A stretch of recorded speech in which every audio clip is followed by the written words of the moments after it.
Good evening. आप जैसा कि सामने नाम लिखा हुआ है मेरा, वो तो आपने पढ़ लिया होगा। प्रभात सैनी नाम है मेरा। तो एक बार आपका परिचय हो जाए, इतने ही हो। आप कितने तो इंग्लिश मीडियम आप में? अच्छा, 2 इंग्लिश मीडियम में। कितने आईएएस वाले बच्चे हैं इसमें? 2 आईएएस वाले, बाकी सब आरएस और हिंदी मीडियम है सभी। तो अपनी जो क्लास चलेगी बाइलिंगुअल चलेगी। आपको लिखवाना भी है, वो बाइलिंगुअल होगा सारा। टेक्स्ट लेके आना है उसमें। सिलेबस सबके पास है क्या? आपको ब्रोशर मिला है? तो सबके पास है ब्रोशर। बस सिलेबस अगर आपके पास है तो मैं उसको लिखवाऊंगा नहीं। ब्रोशर है या नहीं, एक बार यस और नो बोलिए। तो क्लास के अंदर है ना, तुम लोग बनने वाले हो आईएएस, कुछ बनोगे आरएएस। तो एक तो तुम्हारे अंदर जोश जो है ना, वो ऐसा होना चाहिए कि लगे कि हाँ ये बच्चा सिविल सर्वेंट बनने वाला है। जिस दिन तुमने डिसीजन ले लिया ना कि मैं आईएएस बनने वाला हूं, उस दिन से फील लाइक कि मैं आईएएस बनने वाला हूं, या मैं आईपीएस बनने वाला हूं, मैं आरएस बनने वाली हूं, मैं आरपीएस बनने वाली हूं। ये जब तक तुम्हारे अंदर फीलिंग नहीं आएगी ना, तो तब तक ऐसा लगेगा कि हाँ बस मैं पढ़ रहा हूँ, क्लास के अंदर जा रहा हूँ और जाकर के डेली आ रहा हूं मैं। तो ये नहीं होना चाहिए। दूसरा, क्लास के अंदर जब तक टू वे कम्युनिकेशन नहीं होगा, तो टू वे कम्युनिकेशन का मतलब कि आपको पूछ लेना है। अगर मान लो कुछ नहीं आ रहा है तो आप पूछ लो। तीसरा चीज, शर्माना नहीं है क्लास के अंदर। अगर तुम शर्माने लगे तो इस देश का क्या होगा? क्योंकि तुम तो इस देश के भाग्य विधाता बनने वाले हो, इस देश को चलाने वाले हो। तो पहली चीज, अपने ऊपर प्राउड रखना है। यार मैं जो करने वाला हूं ना, वो इस देश का भाग्य बदलेगा। क्योंकि इस देश को वास्तव में अगर कोई चला रहा है तो वो कौन है? सिविल सर्वेंट है। नेता लोगों का क्या है, हर 5 साल में बदल जाते हैं। लेकिन तुम, जब तक तुम्हारा रिटायरमेंट नहीं होगा ना, तब तक तुम यहाँ यथावत रहोगे। और तब तक तुम इस देश के डेवलपमेंट में क्या क्या कंट्रीब्यूशन कर जाओगे तुम भी नहीं जानते हो। आज शायद तुम अपने आप को अंडर में एस्टिमेट कर रहे होंगे, यार मैं तो छोटा सा हूँ, गांव से हूँ, या मैं क्या कर सकता हूँ। लेकिन तुम्हारे अंदर वो चीजें हैं, वो भविष्य है तुम्हारा, कि इस देश के विकास में तुम सबसे ज्यादा योगदान दे पाओगे।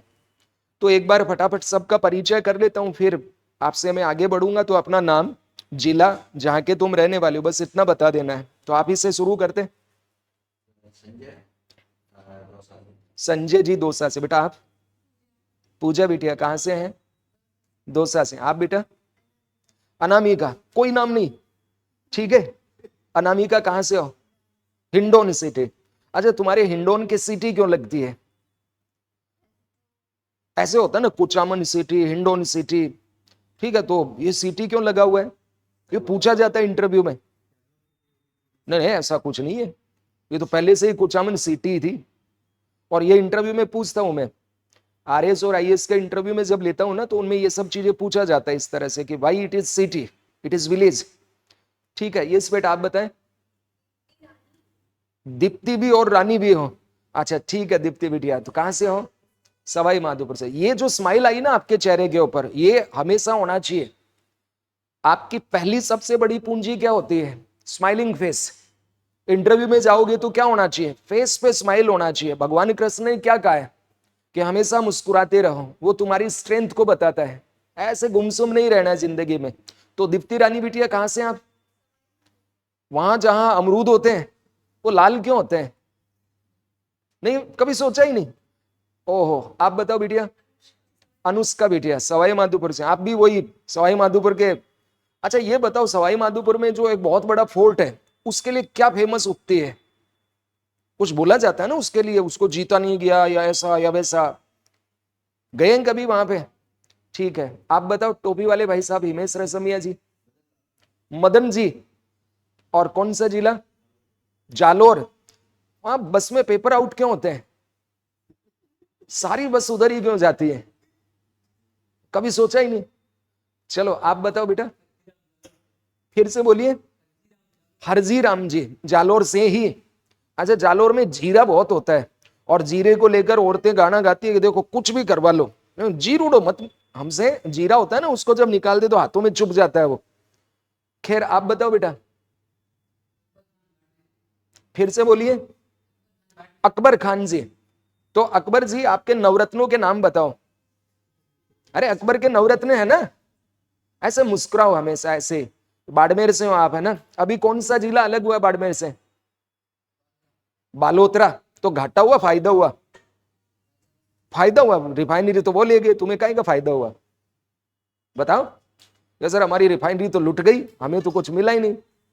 ठीक, आपका नाम बताओ बेटा। मोहित, जयपुर से।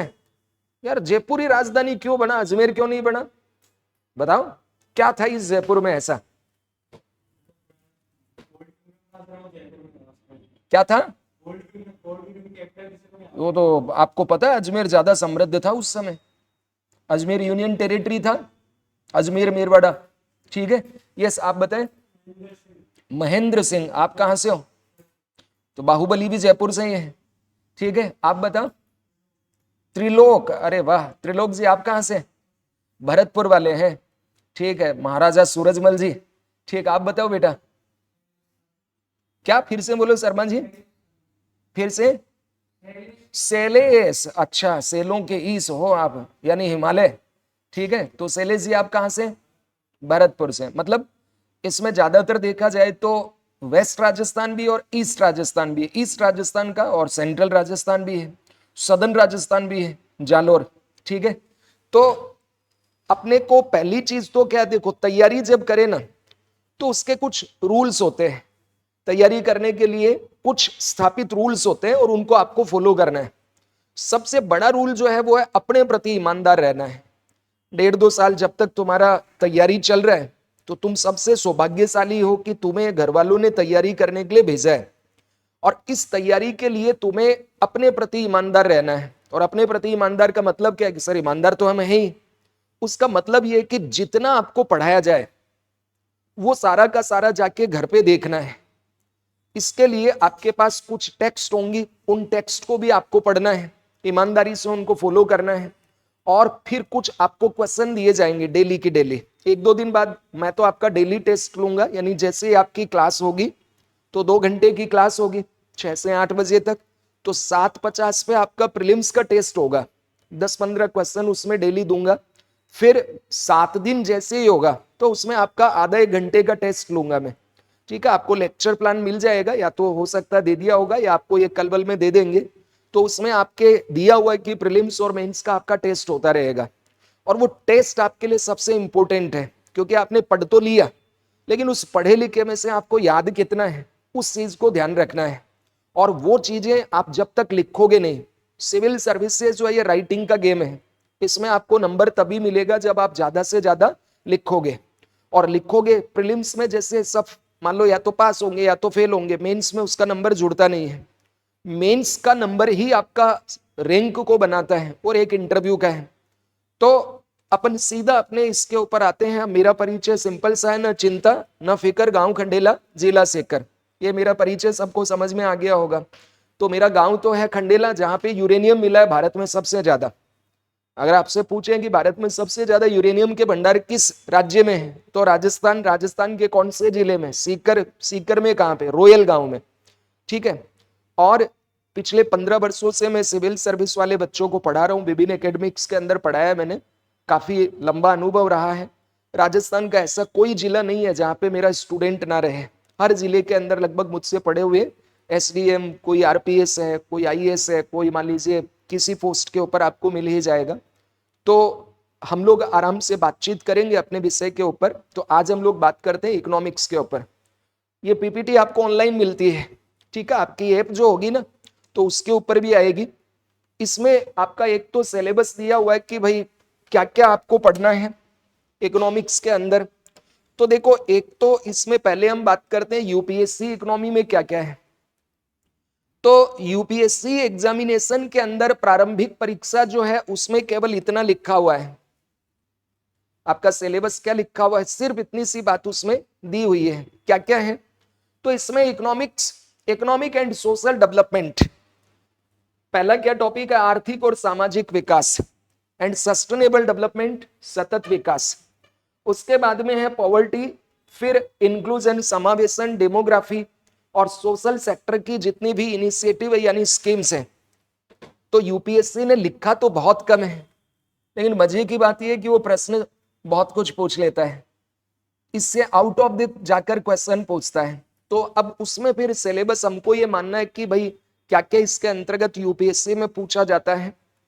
तो यूपीएससी में एक तो बेसिक नेशनल इनकम हो गया। कहीं दिख रहा है क्या नेशनल इनकम इसमें? लेकिन वहां से हर साल 2 प्रश्न आते हैं। कहीं आपको बजट दिखाई दे रहा है इसमें, वहां से भी प्रश्न आता है। बैंकिंग शब्द कहीं दिया हुआ है क्या? बैंकिंग से हर साल प्रश्न आते हैं। मॉनेटरी पॉलिसी कहीं लिखी हुई है क्या? उससे खूब प्रश्न आते हैं। फॉरेन पॉलिसी भी नहीं लिखा हुआ इसमें, फॉरेन ट्रेड पॉलिसी। इसका मतलब यूपीएससी ने, जो आयोग ने अपने को सिलेबस दिया, वो इतना लिखा हुआ है केवल। सामाजिक, आर्थिक और सामाजिक विकास, सतत विकास, गरीबी, समावेशन, जनसांख्यिकी, सामाजिक क्षेत्र की पहल इत्यादि, इतना केवल लिखा हुआ है। लेकिन इसके बियॉन्ड जाकर के वो आपसे क्या क्या पूछ लेता है, तो उसमें जैसे फिस्कल पॉलिसी है, फिर आपका मॉनेटरी पॉलिसी है, फिर आपका ट्रेड पॉलिसी है, बैंकिंग है, शेयर मार्केट है, इन्फ्लेशन है, प्राइस मनी सप्लाई वगैरह है, इन सब से खूब प्रश्न आते हैं। तो मोटा मोटा अगर हम बात करें तो बाद में एक आपको पूरा मैं लिखवा दूंगा, एक बार तो जो आयोग ने आपको सिलेबस दे रखा है ना, वो मैं डिस्कस कर रहा हूं।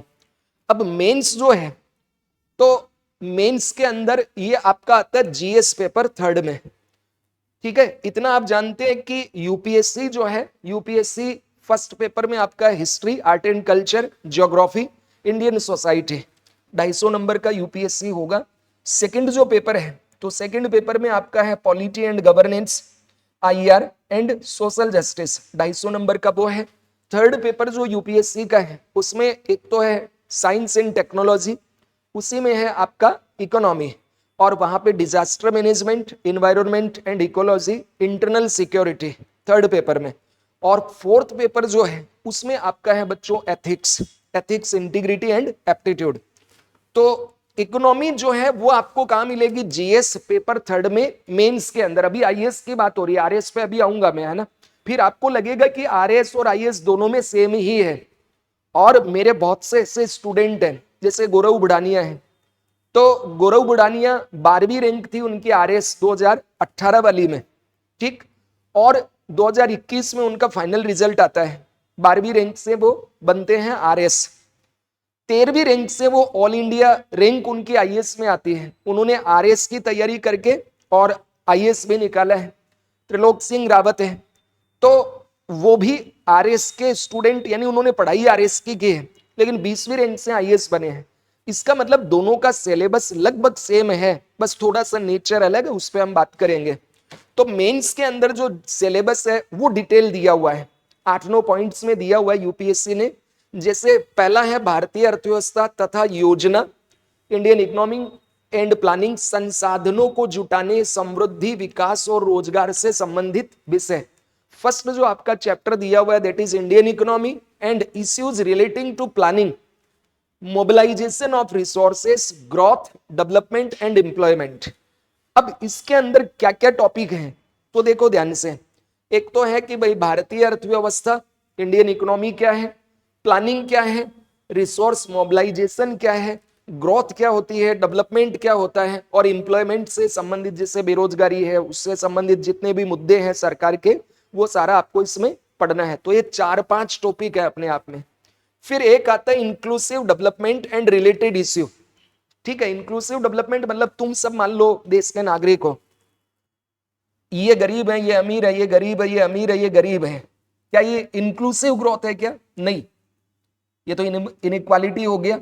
अब मान लो इसमें तुम सबका विकास हो, इसकी भी आय बढ़े, इसकी भी आय बढ़े, इनकी भी आय बढ़े, तुम सबकी आय बढ़े, तो सबका साथ, सबका विकास, इट इज इंक्लूसिव ग्रोथ। तो यहाँ पे समावेशी जो विकास है, इससे संबंधित जो विषय है वो हम लोग इसमें देखेंगे। फिर है गवर्नमेंट बजट, ये पूरा फिस्कल पॉलिसी है।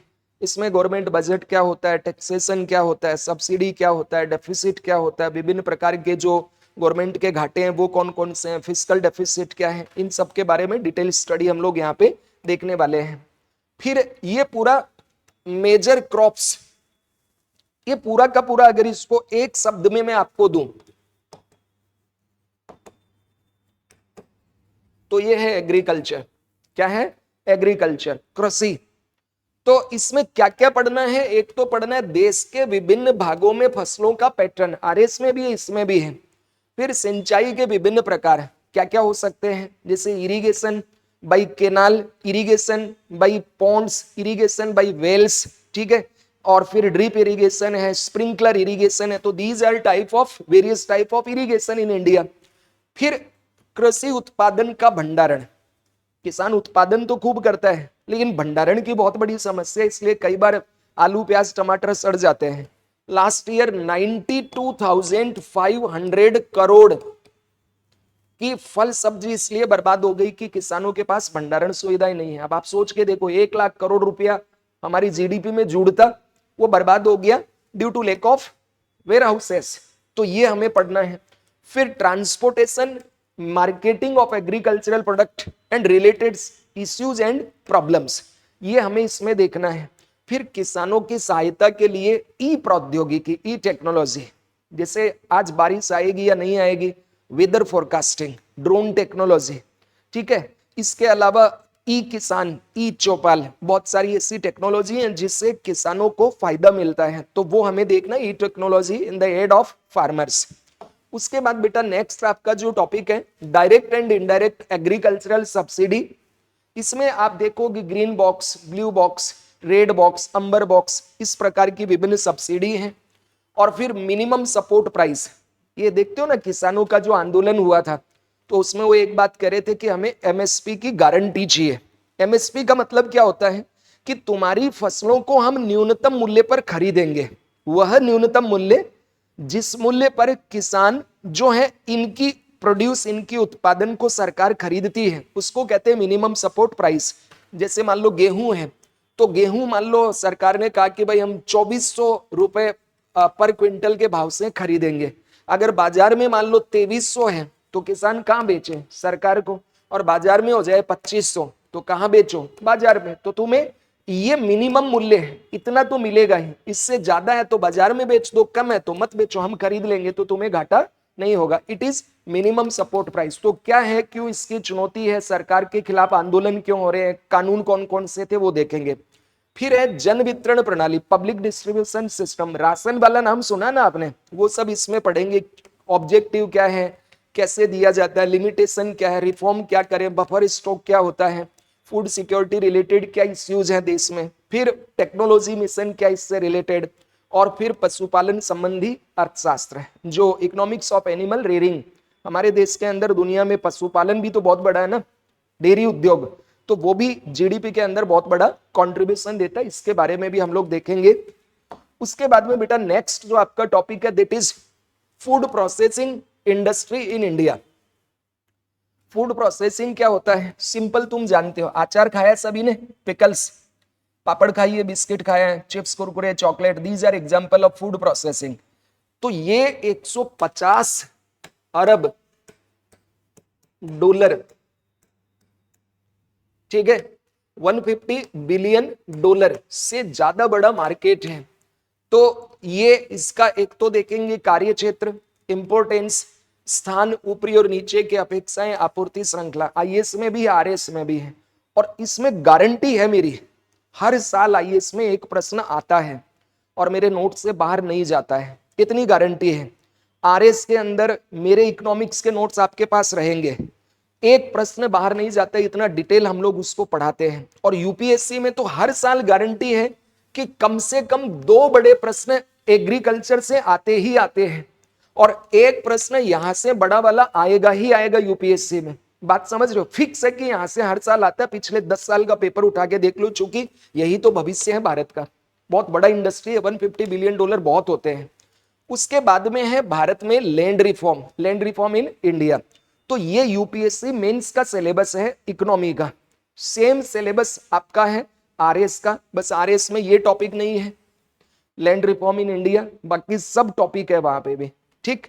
अब अगर बात करें आगे इसमें, तो है लिबरलाइजेशन जो किया गया हमारी अर्थव्यवस्था का, उसका इकोनॉमी पर क्या प्रभाव पड़ा। एलपीजी रिफॉर्म आपने सुना है क्या नाम, एलपीजी रिफॉर्म्स। तो ये जो एलपीजी रिफॉर्म्स हुए थे 24 जुलाई 1991 को, थर्ड इंडस्ट्रियल पॉलिसी में, इसका हमारी अर्थव्यवस्था पर क्या प्रभाव पड़ा, इस सब के बारे में भी हम लोगों को देखना है। फिर हमारी industrial policy first, second, third, ये चेंज क्यों हुआ, और औद्योगिक विकास पर इन सब का क्या प्रभाव पड़ा, ठीक है। उसके बाद में इंफ्रास्ट्रक्चर, बुनियादी ढांचा, मतलब road, rail, port, airport, these are example और ऑफ इंफ्रास्ट्रक्चर। तो एनर्जी, फिर पोर्ट, रोड्स, फिर आपका विमानपत्तन यानी एयरपोर्ट, रेलवे, इन सब के बारे में पढ़ना है। और 10वां है निवेश मॉडल। विभिन्न प्रकार के निवेश मॉडल होते हैं, स्ट्रेटेजिक इन्वेस्टमेंट मॉडल है वगैरह, इस तरह का ये हमें देखना है। ये वेटेज है बेटा 10 साल का, इकोनॉमिक्स का दिया हुआ है, मेंस का, ठीक है। प्रीलिम्स एग्जाम के अंदर इकोनॉमिक्स से 20 से 25 प्रश्न आते हैं, ठीक है। आपके 2 पेपर होते हैं, अभी यूपीएससी की बात कर रहा हूं, जीएस में। तो जीएस के अंदर आपका जो आईएएस वाला एग्जाम है उसमें कितने क्वेश्चन आते हैं प्रीलिम्स में? लगभग 20 से 25 हर साल आते हैं। मेंस के अंदर ये पिछले बात करें तो 11 साल 10 साल का यहाँ पैटर्न एनालिसिस है। 2013 में 120, 14 में 112, फिर 125, 137, यानी हाईएस्ट 145 तक आया हुआ है। कितने में? 250 मार्क्स में। जीएस पेपर 3 है 250 नंबर का, उसमें हाईएस्ट कितना आया हुआ है? 145। लास्ट ईयर 105, 90, 85, 105, यानी एवरेज अगर मान के चले तो मेंस में थर्ड पेपर में इकोनॉमी वाला सेक्शन उसका कितना रोल है? 100%, 100 मार्क्स, परसेंट नहीं, 100 marks out of 220 marks, 250 marks. तो इस हिसाब से देखे तो लगभग 40% के लगभग आपका ये 35 to 40% आता ही है ना। तो ये तो हुआ आईएएस का।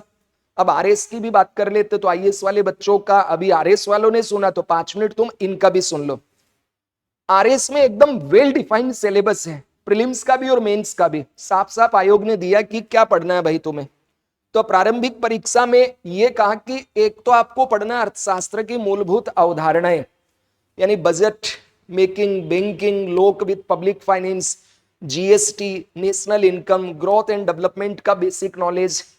फिर ऑडिटिंग, इससे आज तक कभी प्रश्न नहीं आया है, आता भी नहीं है, ये जबरदस्ती का डाला हुआ है, पर ठीक है अपने को देखना है इसका कंसेप्ट, इसके measures and use in administration, ठीक है। फिर दूसरा इसके अंदर है stock exchange and share market. ये तो आप डेली पढ़ते हैं ना पेपर में, आज शेयर मार्केट बढ़ा, नीचे गया, ट्रेड डील का ये प्रभाव पड़ा, ये क्या होता है सब देखेंगे इसमें।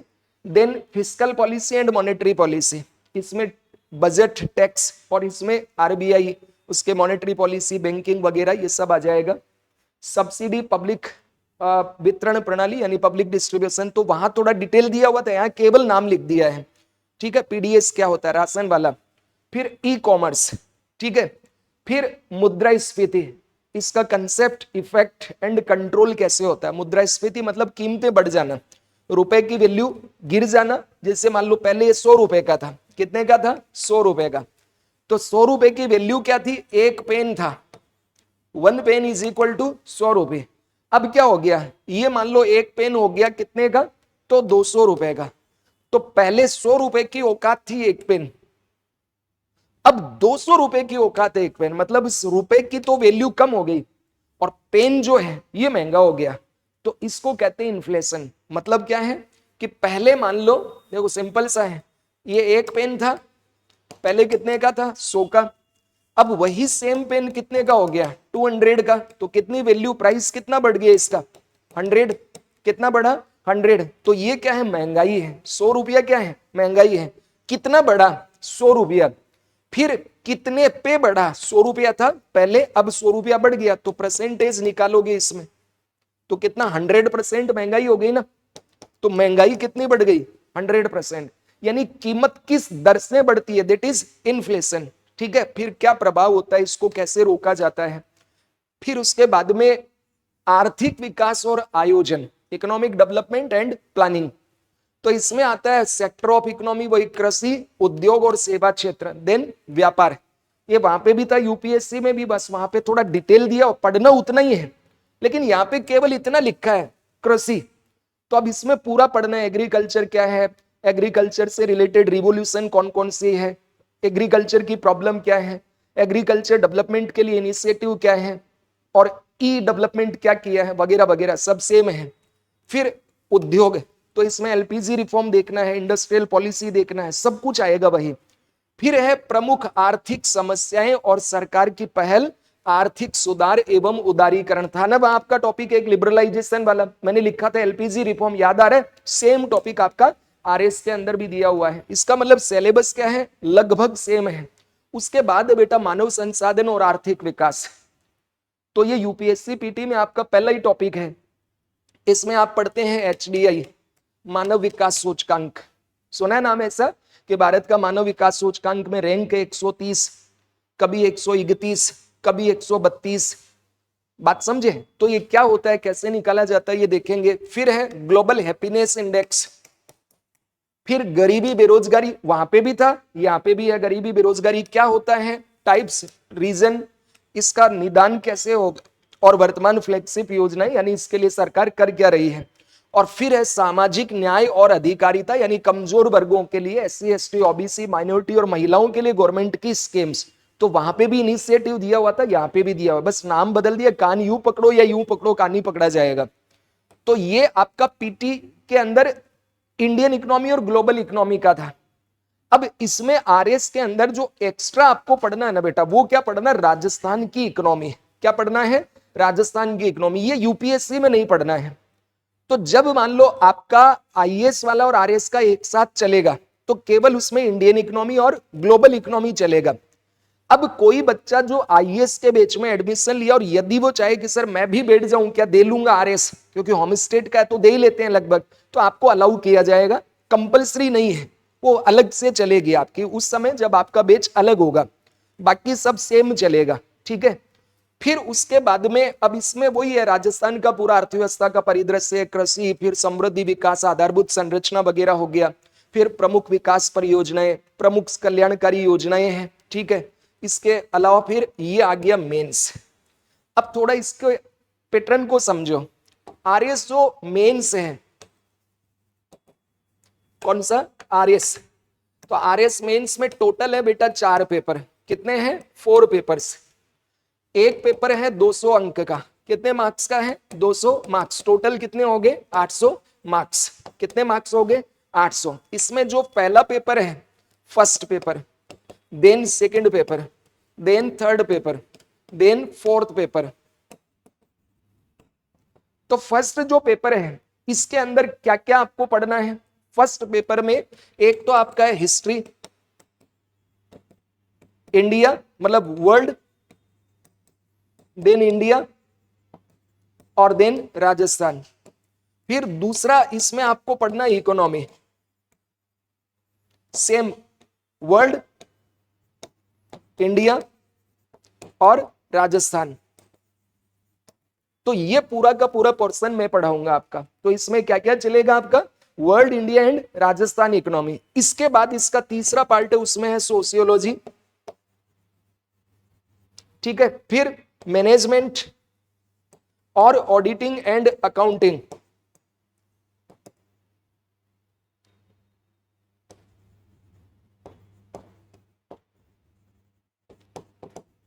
ठीक है। ये जो है लगभग 75 नंबर ये आएगा और बाकी ये आपको पूछ लिया जाएगा। फिर सेकंड पेपर है, इसमें है बेटा पॉलिटी और आईआर। फिर पब्लिक, सॉरी सेकंड पेपर में नहीं है ये, एक्सट्रीमली सॉरी। तो सेकंड जो पेपर है इसमें आपका क्या क्या है, इसमें है एथिक्स। एथिक्स वहां पे भी है ना, फोर्थ पेपर पूरा एथिक्स है, इधर किसमें, सेकंड में। फिर दूसरा इसमें है आपका साइंस एंड टेक्नोलॉजी। क्या है, साइंस एंड टेक्नोलॉजी। थर्ड में इसमें है जियोग्राफी। क्या है, जियोग्राफी, ठीक है। थर्ड पेपर जो है, थर्ड पेपर के अंदर आपका इसमें क्या क्या है, तो थर्ड जो पेपर है इसमें एक तो आपका है पॉलिटी, दूसरा है आईआर, तीसरा इसमें दिया हुआ है पबेड, पब्लिक एडमिनिस्ट्रेशन। फिर इसमें दिया हुआ आपका स्पोर्ट्स, फिर स्पोर्ट्स के बाद योगा, बिहेवियर एंड लॉ, ठीक है। और इसमें फोर्थ पेपर में आपका हिंदी एंड इंग्लिश।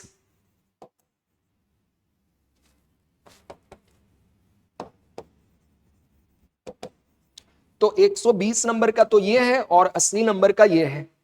अब आपका जो इकोनॉमी यहां पे है ना, इसमें क्या क्या आपको पढ़ना है, वर्ल्ड इकोनॉमी, ग्लोबल इकोनॉमी के साथ राजस्थान का इकोनॉमी और भारत का अर्थव्यवस्था, तो वो सेम ही है जो आपका आईएएस के अंदर है, ठीक है। तो यहीं से आज हम शुरू करेंगे। तो एक बार आप अपनी नोटबुक के अंदर आज का जो अपना टॉपिक है, इसमें पूरा सिलेबस एनालिसिस मैंने आपको दिया है, वही है। फर्स्ट जो पीटी में है ना, सेम वही है, कृषि है। फिर इसके बाद दूसरा इंडस्ट्री है, तीसरा आपका मुद्रास्फीति है, फिर केंद्र राज्य संबंध और वित्त आयोग है, वही राजकोषीय नीति, बजट वगैरह है, ठीक है।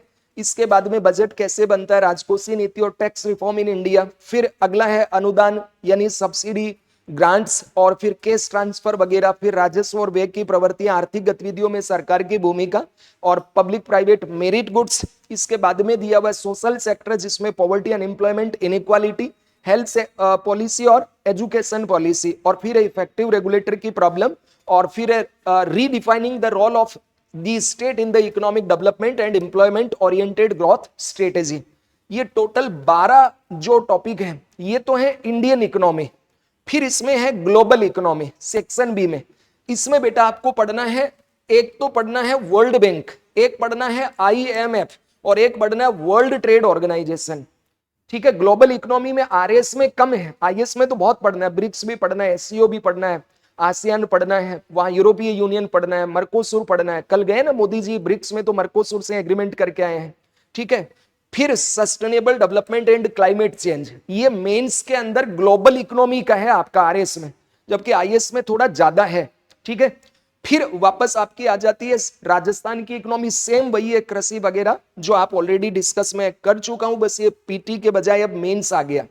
तो इस तरह आपका ये तो मैंने एनालिसिस किया सिलेबस का कि आपको क्या पढ़ना है, ठीक है। और साथ साथ मैंने ये भी बता दिया कि राजस्थान की अर्थव्यवस्था को अगर छोड़ दें तो IS और RS की इकोनॉमी में कोई भी अंतर नहीं है, सब सेम है। तो इनको मैं इस तरह से करूंगा कि आपको पढ़ाऊंगा कैसे, तो इसको थोड़ा सा आप नोट डाउन कर लो एक बार, है ना। तो अब आप यहां से लिखना शुरू करें। पहले एक बार लिख लो सिलेबस ऑफ इकोनॉमी, ठीक है, यानी जो आप पढ़ोगे। आज हम पहला टॉपिक भी शुरू कर लेंगे। तो पहला जो टॉपिक है वो फर्स्ट टॉपिक का नाम आपका होगा इकोनॉमिक्स एंड इकोनॉमी, ठीक है। Basic of economics and economy यानी अर्थशास्त्र क्या होता है, अर्थव्यवस्था क्या होती है, कितने प्रकार की है, ठीक है। फैक्टर कॉस्ट क्या होता है, डिमांड क्या होती है, सप्लाई क्या होता है वगैरह, इस तरह का हम लोग बात करेंगे, बेसिक है। फिर दूसरा जो आपका टॉपिक होगा उसको मैं डिफाइन करता हूं ग्रोथ एंड डेवलपमेंट। सिलेबस को इंग्लिश हिंदी में लिख लोगे ना, मतलब ऐसा मत सोचना कि सर इंग्लिश में ही क्यों लिख रहे हैं, तो मैं बोलता जाऊंगा, आप किसी भी भाषा में लिख लो, बाइलिंगुअल ही चलेगा आराम से, डरना नहीं है इसमें, और इतनी इंग्लिश आनी भी चाहिए। तो पहला टॉपिक तो है अर्थशास्त्र और अर्थव्यवस्था। दूसरा अपना टॉपिक है आर्थिक समृद्धि एवं विकास, growth and development, economic growth and development, आर्थिक समृद्धि एवं आर्थिक विकास। तीसरा टॉपिक आपका आएगा नेशनल इनकम, नेशनल इनकम, राष्ट्रीय आय, राष्ट्रीय आय, नेशनल इनकम, राष्ट्रीय आय। फिर चौथा टॉपिक आप लोग लिखिए एग्रीकल्चर। पहले इसको आप चाहें तो इस तरह से लिख सकते हैं, सेक्टर्स ऑफ इकोनॉमी, और इसके अंदर आपको टॉपिक मिलेगा पहला, ये है एग्रीकल्चर यानी कृषि, और इसको हिंदी में क्या बोलेंगे तो अर्थव्यवस्था के क्षेत्र, अर्थव्यवस्था के क्षेत्र। अर्थव्यवस्था के जो क्षेत्र हैं 3 हैं, किसी भी देश की इकोनॉमी के कितने क्षेत्र होते हैं, 3 क्षेत्र होते हैं, primary, secondary and tertiary. Primary stand for agriculture, secondary stand for industry, third और tertiary stand for service sector. तो ए क्या है, that is agriculture and that is in Hindi कृषि। बी क्या है, इंडस्ट्री, ठीक है, इंडस्ट्री सेक्टर यानी उद्योग क्षेत्र। सी जो टॉपिक आपका रहेगा वो है सर्विस, सेवा, सर्विस सेक्टर। तीसरा टॉपिक क्या है, तो ये अपने आप में आपका हो गया चौथा, पांचवा, छठवा। ये बड़े टॉपिक है, मतलब छोटे नहीं है, इनमें काफी टाइम लगेगा आपका। फिर पांचवा टॉपिक यहां तक लिख लिया गया, सबने आगे बढ़ जाऊं। फिफ्थ जो आपका टॉपिक होगा वो है पॉवर्टी, यानी गरीबी। Poverty that is stand for गरीबी। छठवां जो टॉपिक है आपका अनएम्प्लॉयमेंट,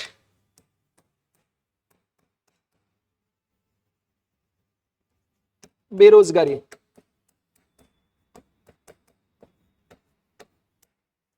अनएम्प्लॉयमेंट देन बेरोजगारी। फिर सातवां जो टॉपिक है आपका वो है असमानता, इनइक्वालिटी। असमानता, इनइक्वालिटी, इनइक्वालिटी।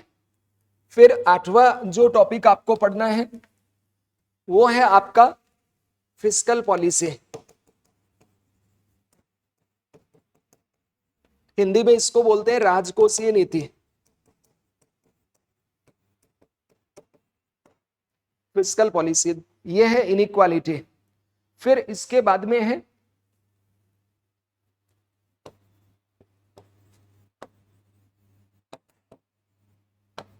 इनइक्वालिटी, आठवां हो गया। 9 नंबर जो आपका टॉपिक है वो आपका रहेगा टैक्सेशन, ठीक है, कर व्यवस्था। और जो 10वां टॉपिक आपका होगा वो है सब्सिडी।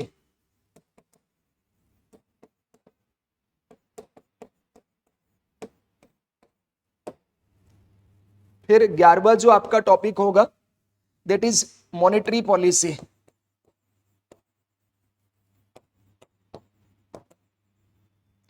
यानी मौद्रिक नीति।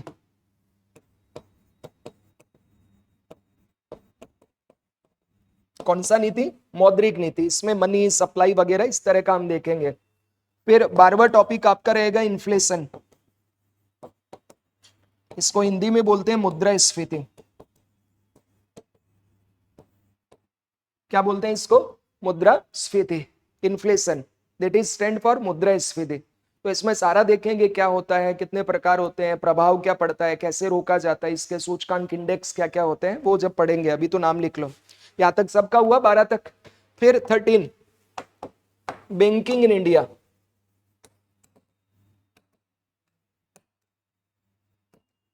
भारत में बैंकिंग व्यवस्था।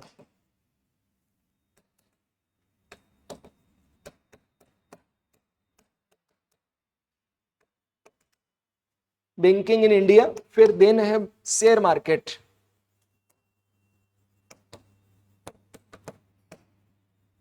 इन इंडिया, भारत में शेयर बाजार, share market in India, Bharat में शेयर बाजार, शेयर मार्केट इन इंडिया। फिर अगला जो टॉपिक हम लोग इसमें लेंगे वो है schemes, government schemes, government schemes, सरकारी योजनाएं। अब इसमें हर क्षेत्र से संबंधित लगभग 100 योजनाएं आपको मैं पढ़ाऊंगा।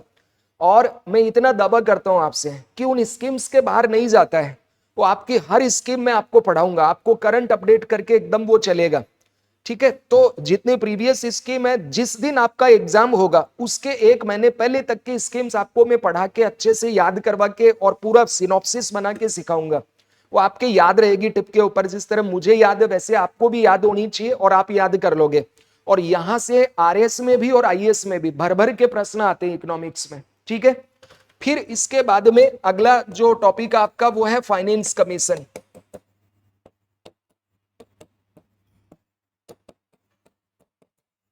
वित्त आयोग, वित्त आयोग, वित्त आयोग, फाइनेंस कमीशन, ये क्या है अपना वित्त आयोग। फिर नेशनल एजुकेशन पॉलिसी,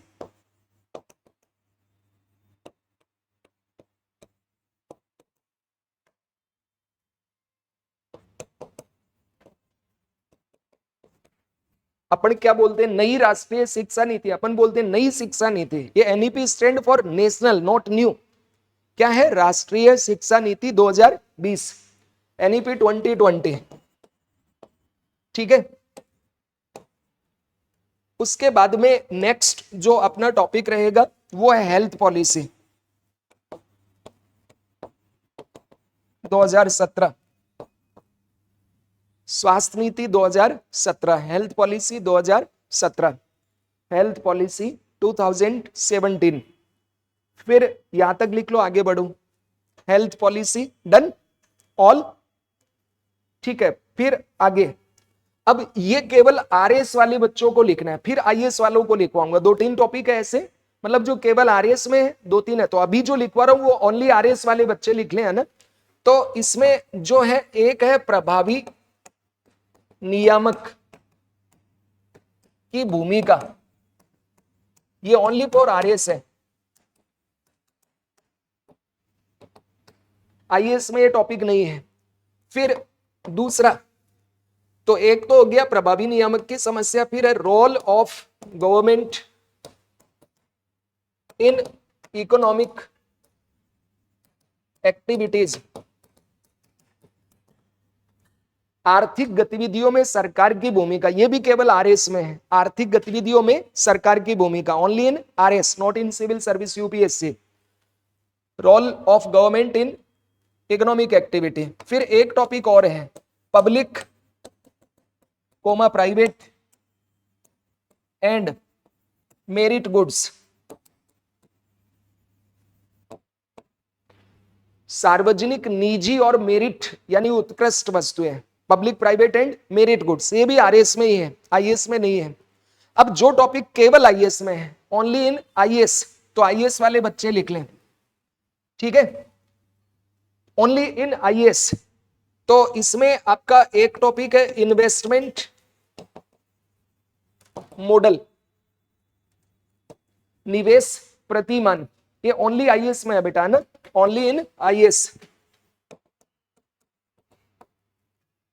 ठीक है, आरएएस में नहीं है ये। फिर एक लैंड रिफॉर्म इन इंडिया, हालांकि मैं ये कहूंगा ये टॉपिक जो है तो आईएएस में, ओनली है तो किसमें, आईएएस में, बट आरएएस में इनडायरेक्टली है।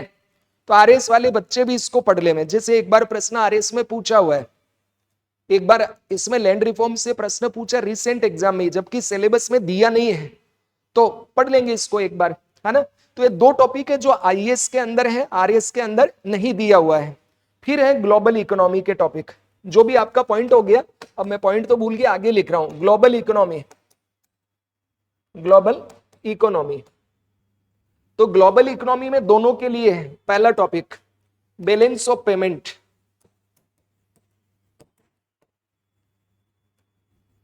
भुगतान संतुलन, दोनों में है, आरएस और आईएएस में। सेकंड जो आपका टॉपिक है वो है एक्सचेंज रेट,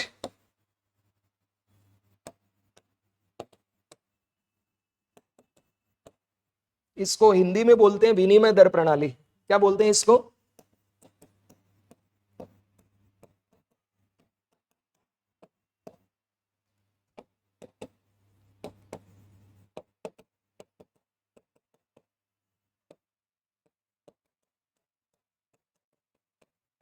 नेक्स्ट आपका टॉपिक है कन्वर्टिबिलिटी, ये केवल आईएएस में, आरएएस में नहीं है, पर पढ़ लेना, काम की चीज है। कन्वर्टिबिलिटी मतलब आपका रुपया डॉलर में कितने में चेंज होगा और उसका क्या प्रभाव पड़ेगा, ठीक है। तो एक्सचेंज रेट का मतलब होता है कि 1 रुपया बराबर कितना डॉलर, 1 डॉलर बराबर कितना रुपया। कन्वर्टिबिलिटी में क्या है कि क्या हम रुपए को 100% डॉलर में चेंज करने की अनुमति दे चुके हैं या नहीं, तो उसके कुछ थ्योरीज है वो देखेंगे।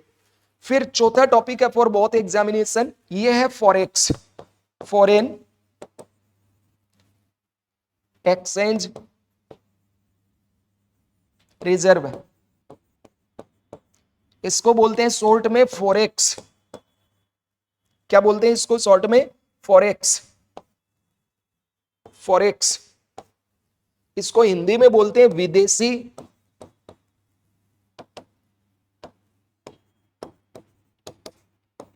विनिमय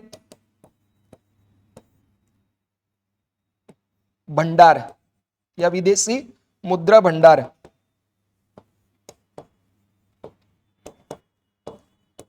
कई बार आप पेपर में सुनते होंगे ना, भारत का विदेशी मुद्रा भंडार बढ़ गया, घट गया, गोल्ड है, डॉलर है, एसडीआर है, फॉरेन ये सब मिलके क्या बनता है भारत का फॉरेन रिजर्व एक्सचेंज। शॉर्ट में इसको क्या बोलते हैं, फॉरेक्स। देखो FO फॉरेन, एक्स एक्सचेंज, तो इसका शॉर्ट नाम क्या है फॉरेक्स। इसमें क्या क्या आता है, एक तो अपना RBI का गोल्ड, एक आता है अपना विदेशी मुद्रा संपत्तियां यानी डॉलर, ठीक है, या फिर अपना ये पाउंड, यूरो, फिर जापानी येन, पाउंड स्टर्लिंग, इनके अलावा SDR स्पेशल ड्राइंग राइट, और फिर IMF इसका रिजर्व ट्रांच।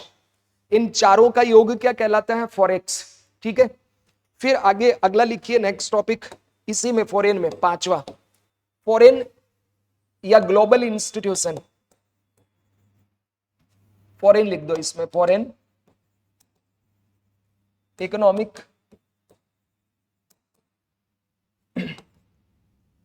ऑर्गेनाइजेशन। इसमें हम पढ़ेंगे बेटा एक तो IMF, एक पढ़ेंगे वर्ल्ड बैंक, एक पढ़ेंगे WTO। ठीक है, ये तो हो गया RS लेवल तक। अब IS में इसके अलावा जैसे ब्रिक्स है, ब्रिक्स प्लस, अब क्या हो गया ब्रिक्स प्लस। पहले भारत, रसिया, इंडिया, चाइना, साउथ अफ्रीका था। अब इसमें कौन कौन जुड़ गया, इंडोनेशिया, फिर जुड़ गया ईरान, फिर इसमें कौन जुड़ गया तो UAE।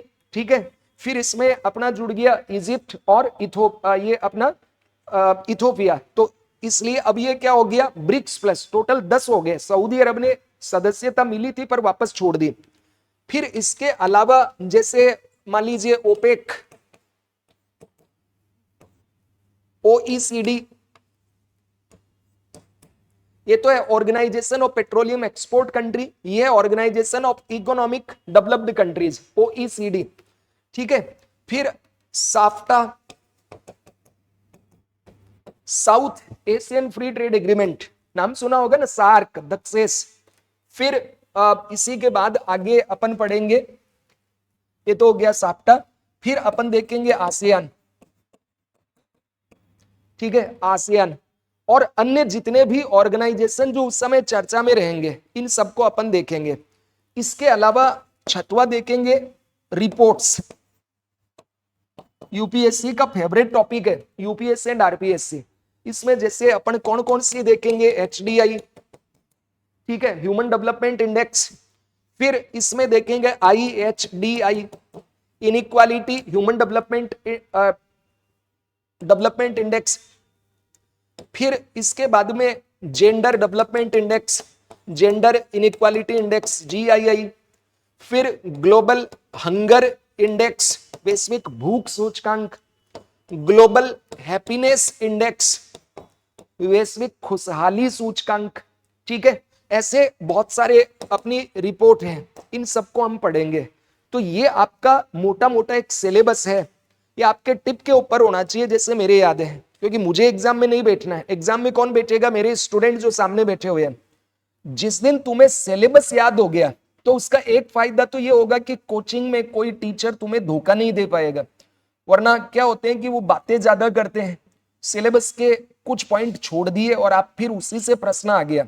तो यहाँ वेद IAS एकेडमी में एक कि आपको डिटेल पढ़ाई होगी, कोई क्योंकि नए हैं यहाँ पे जयपुर में, तो अभी धीरे धीरे लोगों को पता चलेगा तब बच्चे आएंगे। अभी ये नहीं सोचना हमारे पास से एक बच्चा होगा तो भी हम वैसे ही पढ़ाएंगे। पूरा स्थापित करना है ना खुद को यहाँ पे जयपुर में, तो बढ़िया से मेहनत करेंगे भाई। जितने कम बच्चे, एक एक बच्चे से इंटरेक्शन भी होगा, वरना 2000 बच्चे बैठे हुए उनमें पता ही नहीं टीचर को लास्ट में कौन बैठा है, कभी पूछता ही नहीं है उससे। ठीक है, तो ये चीज आपको ध्यान रखना है। अब बेटा आज अपन शुरू करते फर्स्ट वाला अपना चैप्टर, और वो है इकोनॉमिक्स। तो यूनिट फर्स्ट, और हेडिंग इसमें दीजिए पहला introduction to economy, introduction to economy. पहले टॉपिक का नाम लिखिए अर्थव्यवस्था या अर्थशास्त्र का परिचय। ठीक है, तो देखो इकोनॉमिक्स एक ऐसा विषय है, इकोनॉमिक्स एक ऐसा विषय है जिसके बारे में हम सब लोग जानते हैं, आप भी जानते हैं। आप एक विषय ऐसा जिसको लाइव जीते हैं, भले ही बाकी किसी विषय को आप पढ़ाई के बाद जब आपका चयन हो जाएगा तो भूल जाएंगे, क्योंकि उतना काम का नहीं रहेगा ये। लेकिन ये विषय ऐसा जो आपके मरने तक उसके बाद में भी काम आएगा। कफन तो कोई खरीदेगा ना। और पैदा होने से पहले भी काम आता है, बच्चे के इंजेक्शन लगने लग जाते हैं तो पैसा, उसकी जांचें होती है माता के गर्भ में तो भी पैसा। तो कहने का मतलब क्या है कि इकोनॉमिक्स एक ऐसा सब्जेक्ट है जो हमारे बर्थ से पहले और बर्थ के बाद भी हमारे काम आता है। और लाइव जो हमारी जब तक जीवन है तब तक तो पूरा जीवन ही अर्थव्यवस्था के इर्द गिर्द है। आप यहाँ क्यों हैं? बेहतर जीवन जीने के लिए, आईएएस बनने के लिए, आरएएस बनने के लिए। तो इसका मतलब आपको यह लग रहा है कि अगर मैं आईएएस आरएएस बन गया तो मेरा जीवन अच्छा हो जाएगा, मतलब आपका अर्थव्यवस्था बेहतर होगी। बात समझ में आ रहा है? तो आपको पता नहीं है ये सारी चीजें आप लगभग कहीं ना कहीं आपसे जुड़ी हुई है। तो ये एक इंटरेस्टिंग सब्जेक्ट है, हालांकि ये टफ है, इजी नहीं है, लेकिन मैं आपको दावा करता हूं कि आपको इतना इंटरेस्टिंग लगेगा, आपको लगेगा सर ये तो कुछ है ही नहीं टफ। तो इकोनॉमिक्स, साइंस, इनके बारे में क्या हवा है कि टफ होते हैं, आर्ट्स वालों को समझ नहीं आता है, पर ये सबसे इंटरेस्टिंग है। पूरा साइंस मैथ की तरह एकदम कैलकुलेटिव है। और आर्ट्स का कमजोर से कमजोर कोई बच्चा हो, यदि उसको सही तरह से इकोनॉमिक्स को ही पढ़ा दे तो उससे अच्छा एकदम इजीली वो समझ पाएगा। तो चलो हम देखते हैं, आज से अपनी जर्नी शुरू हो रही है और जितना बेहतर मैं आपको पढ़ाऊंगा मेहनत करके, उससे ज्यादा कहीं आपको मेहनत करना है। मेरा योगदान 20% होगा, मैं इतना ही मानता हूं। मैं आपको बढ़िया से बढ़िया पढ़ाऊंगा। मेरा जो अनुभव है, 15 साल पढ़ाते हुए हो गए, 4-5 साल मैंने भी एग्जाम दिए हैं, 4 बार यूपीएससी दिया, ठीक है। 24 साल में मैं पढ़ाने लग गया था, 4 अटेम्प्ट दिए, नहीं हुआ तो छोड़ छाड़ के पढ़ाने लग गया था। तो काफी अनुभव है मुझे। और सबसे ज्यादा इंटरव्यू लेने का रिकॉर्ड मेरे ही नाम है। सबसे ज्यादा इंटरव्यू किसने लिए हैं? तो आज तक सबसे ज्यादा इंटरव्यू मैंने ही लिए हैं। इसलिए मैं कहता हूं कि हर जगह मेरा स्टूडेंट मिल ही जाएगा आपको, चाहे वो मेरे से इंटरव्यू में जुड़ा हो, चाहे टेस्ट सीरीज में जुड़ा हो, किसी भी एकेडमी में। यहां मंच पे नाम नहीं लेना चाहिए, बट ये है कि आपको भी उसी एनर्जी, उसी उत्साह के साथ समझना है, पढ़ना है, और आपको अपने ऊपर, आपकी एकेडमी के ऊपर और एकेडमी के टीचर्स पे ब्लाइंड फेथ करना है। जब तुम यहां आ गए हो, जब यहां एडमिशन ले लिया है, तो ये मान के चलना कि यही एकेडमी आपका नैया पार कराएगी, यही एकेडमी है जो आपको रास्ता दिखाएगी, उस रास्ते पे आपको चलना है। और ट्रस्ट ऐसा होना चाहिए कि अगर मैं यहां कहूं कि कुआं है दिख रहा आपको सामने, और मैं कहूं कूद जाओ, नहीं मरोगे, तो कूद जाना है। फिर जो होगा, भगवान से बड़े होते हैं ना गुरु, गुरु गोविंद दोनों खड़े, काके लागू पाए, बलिहारी गुरु आपने गोविंद दियो मिलाए। तो इतना ट्रस्ट होना चाहिए आपको कि हाँ, हमारे सर जो बोल रहे हैं वो सब कुछ सत्य है। भले ही आपको दिख रहा है कि कुआं है, कूदूंगा तो मरूंगा, पर वो कह रहा है कि मैंने जाल लगा रखा है, तुम्हारा कुछ नहीं होगा, तो कूद जाओ उसमें। ये ट्रस्ट अगर तुम्हें एकेडमी के ऊपर हुआ, अपने टीचर्स पे हुआ, तो दुनिया की कोई ताकत नहीं है जो तुम्हें सफल होने से रोक दे। Nothing is impossible in this world, everything is possible. हर चीज संभव है। एक बार तुम मेहनत से आगे बढ़ने के लिए, एक बार तुम इस रास्ते पे चलो, इसको एंजॉय करो। एक चीज ये भी है कि टफ तो है। टफ क्यों है? 10 लाख बच्चे आईएएस में बैठते हैं और 7-8 लाख बच्चे आरएएस में बैठते हैं, और वैकेंसी कितनी आती है?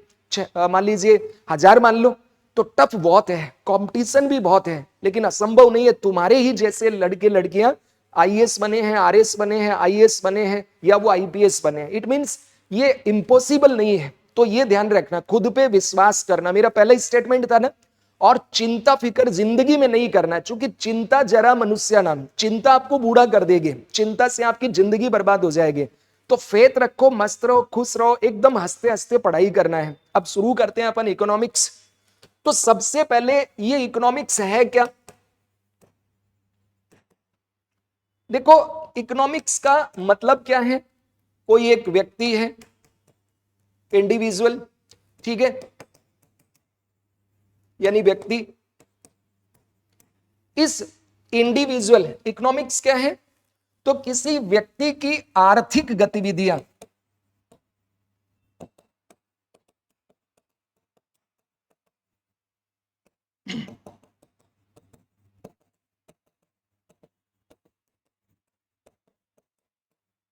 ध्यान से सुनना।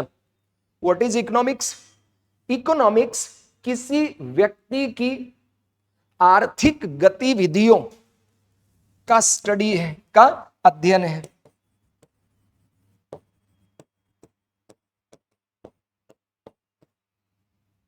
याद हुआ क्या? What is economics? Economics is study of economic activities of an individual. किसी व्यक्ति की, लाइक यू एंड आई, किसी व्यक्ति की इकोनॉमिक एक्टिविटीज का स्टडी क्या होता है? अर्थशास्त्र होता है। अब आपको पहला तो यह समझना है कि ये जो इंडिविजुअल है ये कौन है? तो ये या तो कोई व्यक्ति हो सकता है, कोई पर्सन हो सकता है, या कोई एंटिटी यानी कंपनी हो सकती है, या कोई नेशन यानी कंट्री हो सकता है।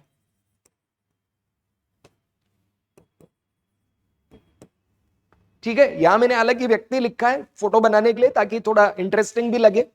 तो ये जो अर्थशास्त्र है ये क्या है? अर्थशास्त्र किसी व्यक्ति की आर्थिक गतिविधियों का अध्ययन है। तो प्रश्न आता है सर ये आर्थिक गतिविधि इकोनॉमिक एक्टिविटीज होती क्या है? पहले ये समझाओ तब हम बात करेंगे।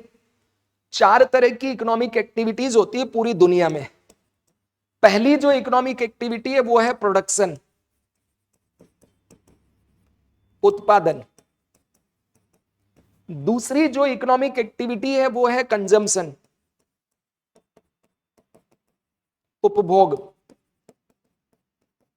तीसरी जो इकोनॉमिक एक्टिविटी है दैट इज एक्सचेंज, लेन देन या विनिमय। और चौथी इकोनॉमिक एक्टिविटी है इन्वेस्टमेंट यानी निवेश। अब इन चारों को समझो फिर इस पे हम बात करेंगे। मैंने आपको क्या कहा? What is economics? इकोनॉमिक्स किसी व्यक्ति की आर्थिक गतिविधियों का अध्ययन है, स्टडी ऑफ इकोनॉमिक एक्टिविटीज। किसका? किसी देश का, किसी कंट्री का, किसी व्यक्ति का, इंडिविजुअल का, या किसी कंपनी का। अब आर्थिक गतिविधि का मतलब क्या है? तो आर्थिक गतिविधि मतलब प्रोडक्शन। हम यहां क्या कर रहे हैं? हम यहां सर्विसेज का प्रोडक्शन कर रहे हैं। क्या कर रहे हैं? यहां पे सेवाओं का उत्पादन कर रहे हैं। भाई मैं आपको पढ़ा रहा हूं, आप पढ़ रहे हैं, तो मैं यहां कर क्या रहा हूं? मैंने कितना किलो पढ़ा दिया? आधा किलो, 1 किलो दिखा गया? नहीं, ऐसा कुछ नहीं है। तो ये सेवा है। आपने कितना किलो खा लिया पढ़ के? क्या कुछ खाया आपने अभी तक? पेट भरा गया आपका? खाली है, भूख लगती जा रही है, लेकिन आप कुछ तो उपभोग कर रहे हैं। यहां पे मैं पढ़ा रहा हूं, आप पढ़ रहे हैं, तो मैं क्या कर रहा हूं? सेवाओं का उत्पादन कर रहा हूं। और आप क्या कर रहे हैं? सेवाओं का उपभोग कर रहे हैं। I produce your educational services and you consume your educational services. I am producer, you are consumer. तो मैं क्या कर रहा हूं? यहां पे उत्पादन कर रहा हूं। आप क्या कर रहे हो? यहां पे कंज्यूम कर रहे हो। अब तुम यहां पे जब आए तो तुमने फीस दी और हमने तुम्हें पढ़ा दिया, तो हमारे बीच क्या हुआ? बोलो, लेन देन, एक्सचेंज। मैंने क्या किया? पहले उत्पादन, कि भैया कोचिंग में पढ़ा रहा हूं, आओ। और तुम यहां पे आए कि सर ये लो पैसा और हमें पढ़ाओ।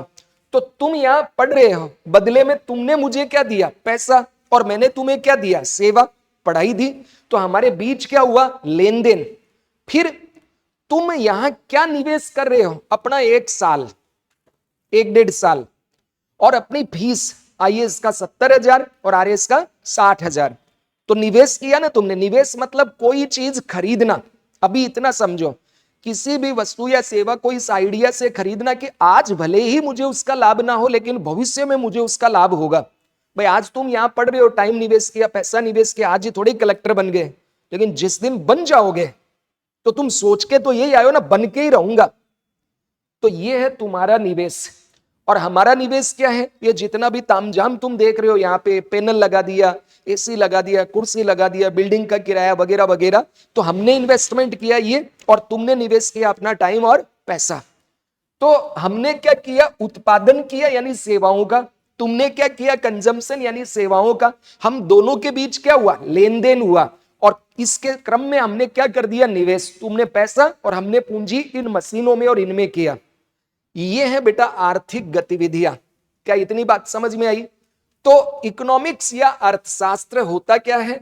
अर्थशास्त्र किसी इंडिविजुअल की इकोनॉमिक एक्टिविटीज का स्टडी करना है कि कैसे उत्पादन होता है, कैसे उपभोग होता है, कौन उत्पादन करता है, कौन कंजम्पशन करता है। तो उत्पादन कौन करता है? विक्रेता।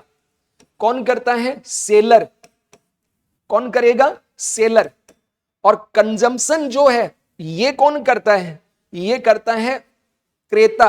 कौन करता है? बायर। और एक्सचेंज किसके बीच होता है? सेलर एंड बोलो बायर। अरे लिखा हुआ है ना बेटा, ठीक है। और निवेश कौन कर रहा है? दोनों कर रहा है। कंज्यूमर, मान लो तुमने जमीन खरीदा, फ्लैट खरीदा, शेयर खरीदा, कोचिंग खरीदा, हमने मान लो ये बिल्डिंग खरीदा, हमने ये पैनल खरीदा, ये सब किया, तो ये हमारा निवेश है और तुम्हारा भी निवेश है। तो इकोनॉमिक्स क्या है? बेसिकली इकोनॉमिक एक्टिविटीज का स्टडी है। इतना बात समझ में आया? अब अगली बात आती है कि इसके फादर कौन है। तो इकोनॉमिक्स के जो फादर हैं वो है एडम स्मिथ। कौन है? Adam Smith. ये स्कॉटलैंड के रहने वाले हैं। कहां के? स्कॉटिश अर्थशास्त्री। स्कॉटलैंड का मतलब क्या है? तो ये देखो इधर, ये तो है आयरलैंड। क्या है? आयरलैंड। ये इतना सा है नॉर्दर्न आयरलैंड। ये है स्कॉटलैंड, ये है वेल्स और ये है इंग्लैंड। England, Wales, Scotland. तो एक तो तुम पढ़ते हो Great Britain. Great Britain stand for Scotland, Wales plus England. और एक तुम सुनते हो यूनाइटेड किंगडम, यूके।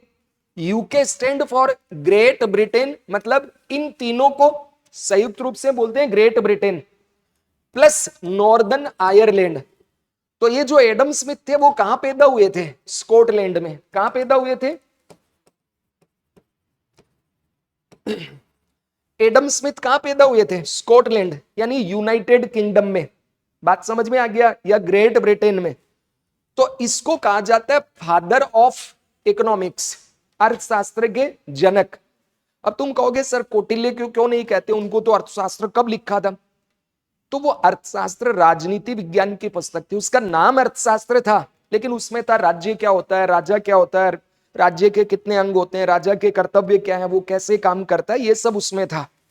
तो फादर ऑफ इकोनॉमिक्स कौन है? एडम स्मिथ है। कौन है? एडम स्मिथ है।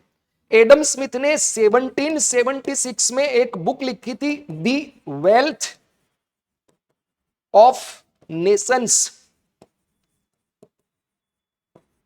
टी है ना, द वेल्थ ऑफ नेशंस। क्या हुआ बेटा? अरे जिंदगी में सबसे बड़ा काम यूपीएससी की तैयारी है, आरएस की तैयारी। इससे बड़ा क्या काम है बताओ? बताओ तो क्या है? क्या वो काम 20-25 मिनट बाद नहीं हो सकता है? इससे जरूरी है क्या तुम्हारे करियर से? अरे वही तो मैं पूछ रहा हूं, क्या काम है? गर्लफ्रेंड बुला रही है, दोस्त बुला रहा है, घर वाले आए हैं, जयपुर के रहने वाले हो? देख झूठ बोलेगा मैं पकड़ लूंगा, पाप लगेगा। तो 20 मिनट बाद चले जाना, सभी चलेंगे आराम से हंसते मुस्कुराते। पहली क्लास में जाने पर बहुत बुरा लगता है। बैठो आराम से पढ़ो, मजे करो। क्लास छोड़कर जाना भी अपने आप में बहुत बड़ा अपमान होता है। या तो शुरू में ही निकल जाओ भैया अपने नहीं पढ़ेंगे, बीच में जाने का मतलब अपमान कर दिया, फिर झेलो उसको। मैंने क्या कहा था? कुआं है, तुम कूद जाओगे। तो इतना भी ट्रस्ट नहीं है। डरो मत बेटा, रात तक चले, पूरे दिन रात चले तो भी सर एक बार आगे तो आईएएस बन के जाएंगे। अब आपकी कृपा होगी तभी उठेंगे यहां से। ये फेथ होना चाहिए। मेरा तो नाम ही प्रभात है, जिंदगी में सवेरा आएगा। ठीक है, खैर एनीवे आगे कंटिन्यू करते हैं। सो फादर ऑफ इकोनॉमिक्स किसको कंसीडर किया? बोलो। Adam Smith. इनकी पुस्तक का नाम क्या है? The wealth of nation. क्या नाम है? The wealth of Nations. कब आई थी ये? 1776 में। कब आई थी? 1776 में। अब इसमें इन्होंने इकोनॉमिक्स की परिभाषा बड़ी गजब दी है। तो इन्होंने कहा इकोनॉमिक्स क्या है?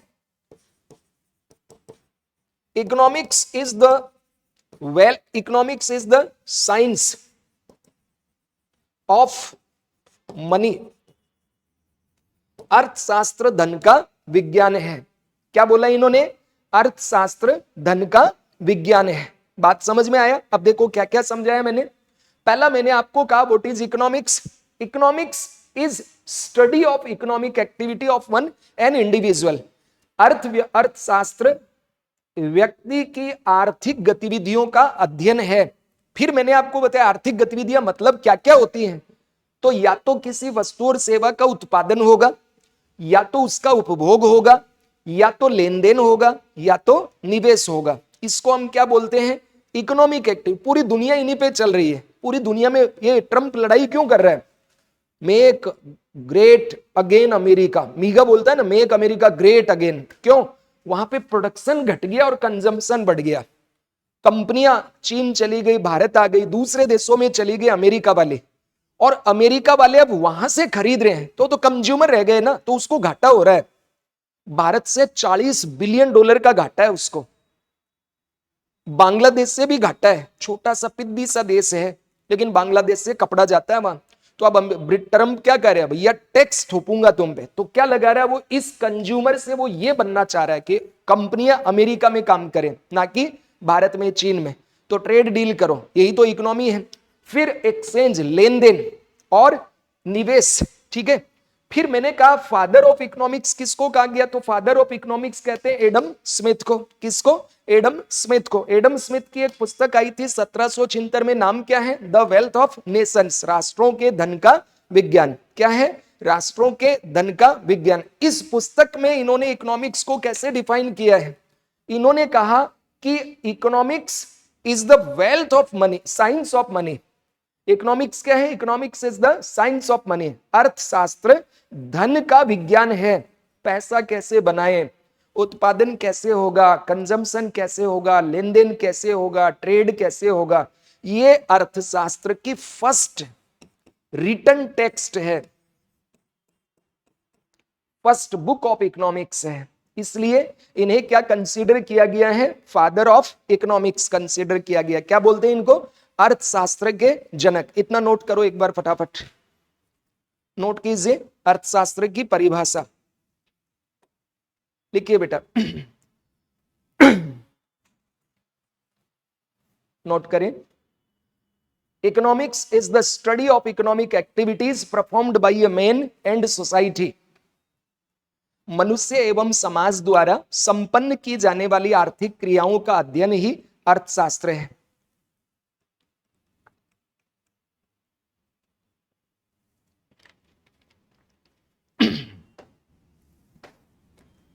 Economics is the study of economic activities performed by a man and society। मनुष्य एवं समाज द्वारा संपन्न की जाने वाली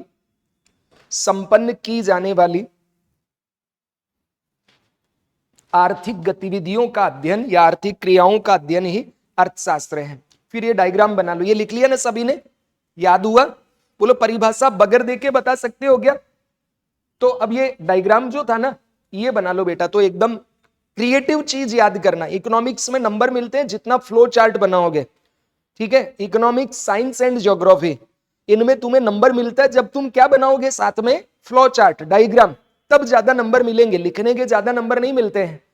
कम शब्दों में पूरी बात बता दी आपने। यहां क्या है कि एक इंडिविजुअल है, ये पर्सन हो सकता है, कंपनी या नेशन यानी सोसाइटी, और ये प्रोडक्शन, कंजम्पशन, एक्सचेंज, इन्वेस्टमेंट जो करता है, कैसे उत्पादन करता है, कैसे लेन देन करता है, कैसे उपभोग करता है, इन सब का स्टडी करना ही क्या है? इकोनॉमिक्स है। फिर फादर ऑफ इकोनॉमिक्स कौन है? एडम स्मिथ है। कहां के रहने वाले हैं? स्कॉटिस्ट है, यानी यूनाइटेड किंगडम या ग्रेट ब्रिटेन, ठीक है। और इनकी पुस्तक आई थी 1776 में, 1776 में। नाम क्या था? The wealth of Nations. Hindi में भी लिख देता हूं, राष्ट्रों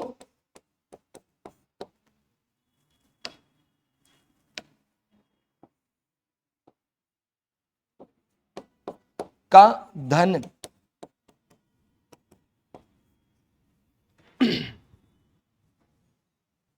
नोट कर लीजिए।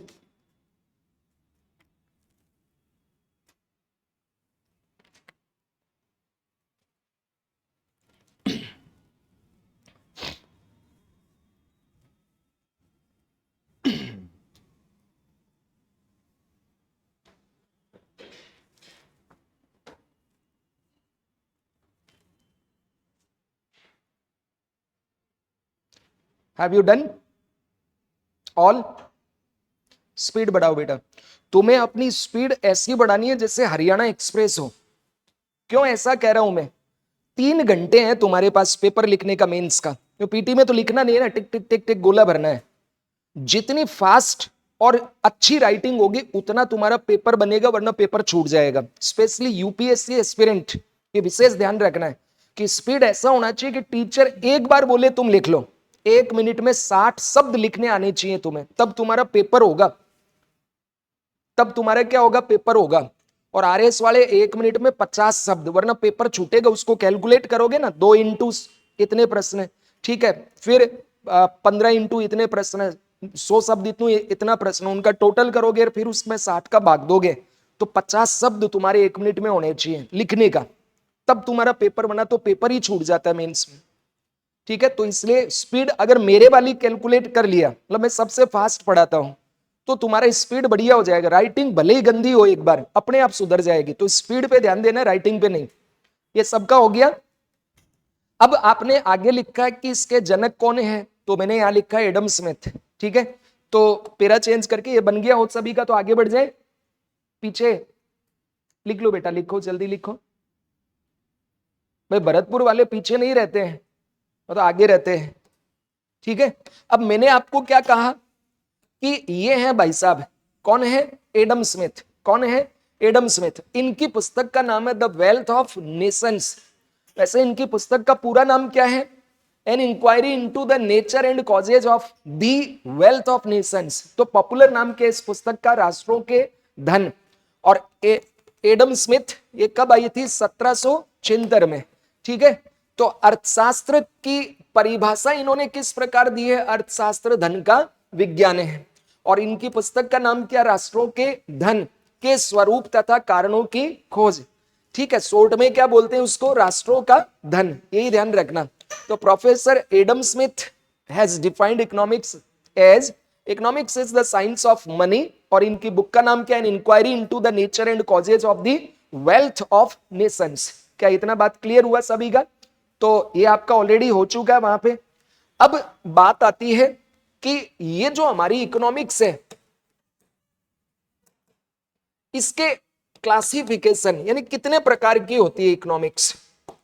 तो 1933 में पहली बार एक मतलब अर्थशास्त्री हुए हैं रेगनर फ्रीस। कौन है, रेगनर फ्रीस। ये जो रेगनर फ्रीस है, इन्होंने 1933 के अंदर अर्थशास्त्र के लिए 2 उप वर्गीकरण किए। कितने वर्गीकरण किए, पहला है माइक्रो इकोनॉमिक्स और दूसरा है मैक्रो इकोनॉमिक्स।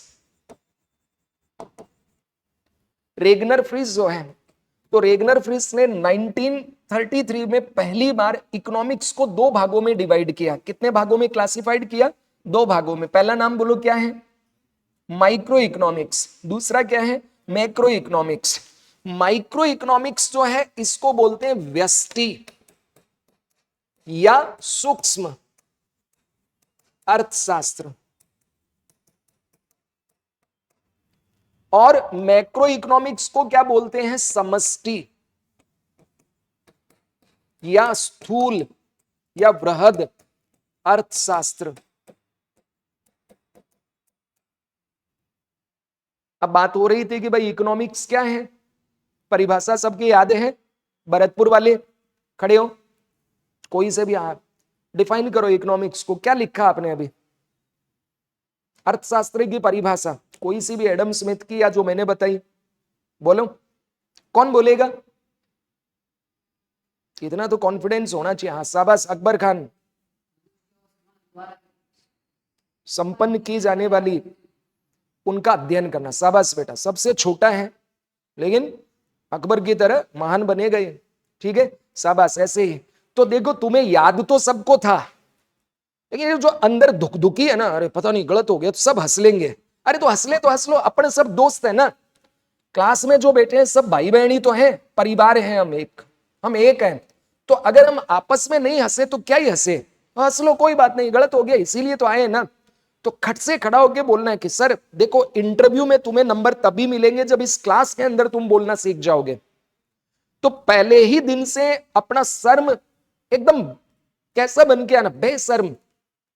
कैसा बन गया ना, एकदम बेशर्म, कि मेरे ऊपर हंसे तो हंसने दो, मैं पूछूंगा एकदम फुलिस टाइप का क्वेश्चन भी पूछूंगा, कोई बात नहीं, दूसरा हंस रहा है हंसने दो, 100 लोग हंस रहे हंसने दो, 1000 लोग हंस रहे हंसने दो। एक दिन जब तुम सफल होगे यही लोग तुम्हारे लिए ताली बजाएंगे।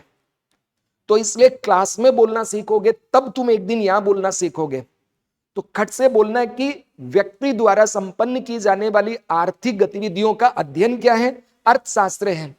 तो रेगनर फ्रिस ने यह कहा कि अगर एक व्यक्ति, कोई इंडिविजुअल है या एक कंपनी है,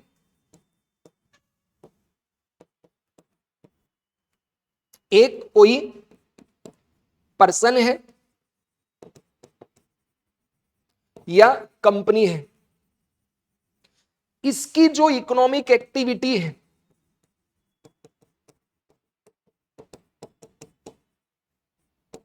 इन इकोनॉमिक एक्टिविटी का अगर तुम स्टडी करो तो ये कौन सी अर्थव्यवस्था है?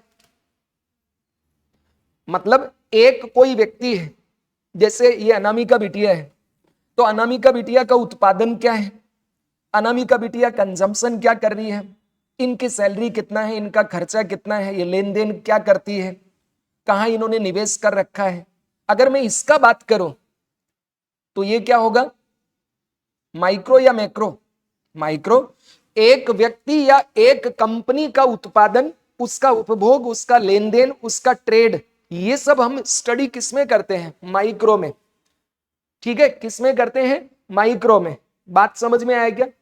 तो माइक्रो इकोनॉमी जो होता है इसमें क्या होता है? सूक्ष्म लेवल की आर्थिक गतिविधियों का अध्ययन किया जाता है। छोटे स्तर पे संपन्न होने वाली जो इकोनॉमिक एक्टिविटीज है उनका स्टडी करते हैं। यानी कोई एक व्यक्ति है, इस एक व्यक्ति ने कितना उत्पादन किया, इसने कितना प्रोडक्शन किया, इसने कितना उपभोग किया, इसने कितना कंजम्पशन किया, इसने कितना इनकम जनरेट किया, आय कितनी है इसकी, इसका इन्वेस्टमेंट कितना है, यानी इसने निवेश कितना किया।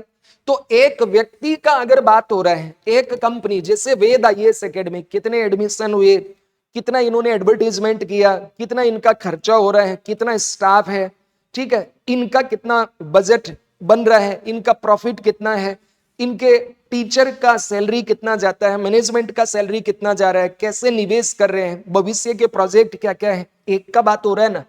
तो ये है माइक्रो इकोनॉमिक्स। अनामिका को भूख लग रही है, दुबली पतली तो है ही, खाती कुछ है नहीं, अभी लग गई भूख। तो ये बोले गुरुजी ब्रेक दे दो। मैंने ब्रेक दिया और बाहर भागी भागी दौड़े दौड़े गई और 2 कचौरी समोसा खा के आ गई। अकेली खा के आई, इसको भी नहीं लेके गई, अकेली खा के आई ना। तो माइक्रो है या मैक्रो है? बोलो माइक्रो। और फिर उसको इसने 2 कचौरी का 100 रुपया दिया, तो इसका लेन देन हुआ ना। ये माइक्रो है मैक्रो है? एक ने किया ना, माइक्रो। तो तुम सब चले गए अब ब्रेक के अंदर और जाके कचौरी समोसा खा के आए, तो क्या हो जाएगा? मैक्रो। तो एक व्यक्ति की आर्थिक गतिविधियों का, एक कंपनी की आर्थिक गतिविधियों का अध्ययन जिसमें होता है उसको क्या बोलते हैं? Micro economy.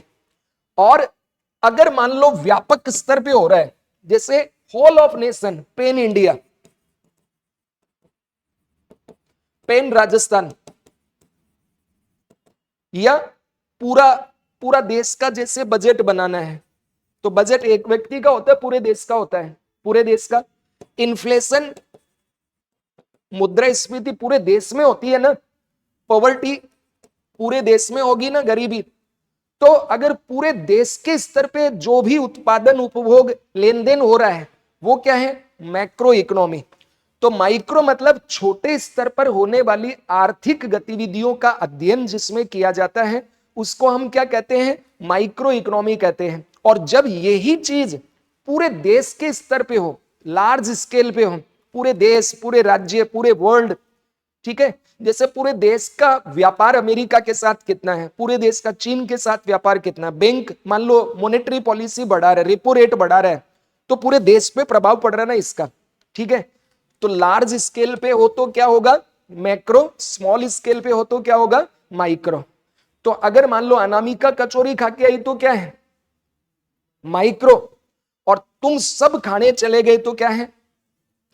अगर तुम्हारी इनकम निकाली जा रही है तो बोलना है तुम्हें, तेज बोलो, ऐसे आवाज आनी चाहिए, माइक्रो। और पूरे देश की इनकम तो नेशनल इनकम पूरे देश की होती है ना, किसमें आएगी? माइक्रो या मैक्रो? मैक्रो।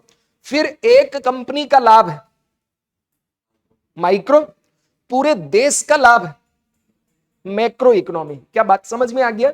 तो economics are divided into two category, first is micro, second is macro economics. ठीक है, मैक्रो इकोनॉमी का मतलब क्या हो गया?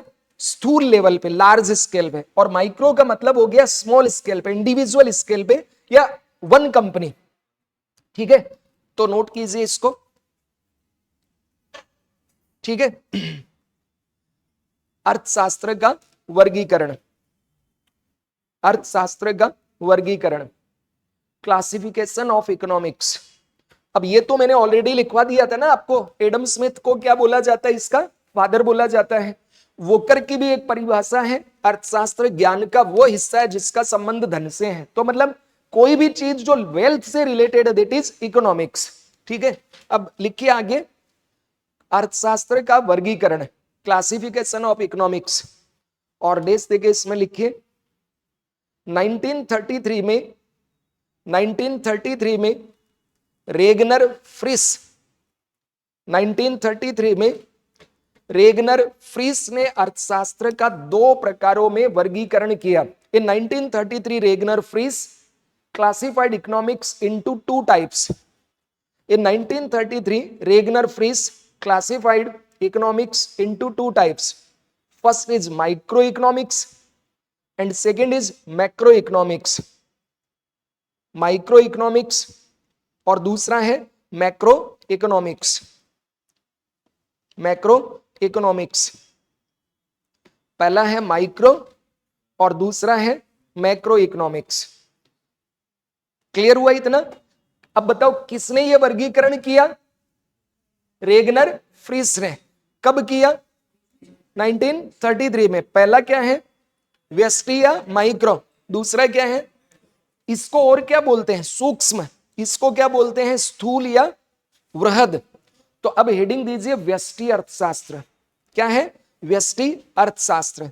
तो व्यष्टि अर्थशास्त्र में मैंने आपको क्या बताया? ये डायग्राम जो था ना आपका, ये बना लो एक बार, ये वाला, ये एज इट इज बना लो बेटा, ऐसा कि तो आपको पिक्टोरियल चीजें याद जल्दी हो जाएंगे, है ना?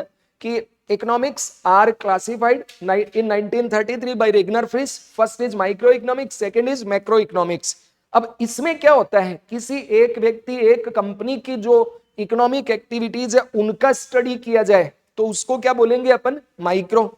और यदि मान लीजिए पूरे देश, पूरे भारत की, पूरे राज्य की, पूरे विश्व की इनकी बात करें तो वो किस में चला जाएगा? मैक्रो में। फिर हेडिंग डालना है माइक्रो इकोनॉमिक्स। ये ड्रॉ कर लो एक बार। समझ आ रहा है सभी को? टफ लग रही है क्या? ये टफ नहीं है, सबसे सिंपल, सबसे बहुत अच्छी सब्जेक्ट है इकोनॉमिक्स। बस इसको पढ़ना आना चाहिए सही से। ये बहुत अच्छी सब्जेक्ट है और क्वेश्चन आते हैं इससे बहुत अच्छे।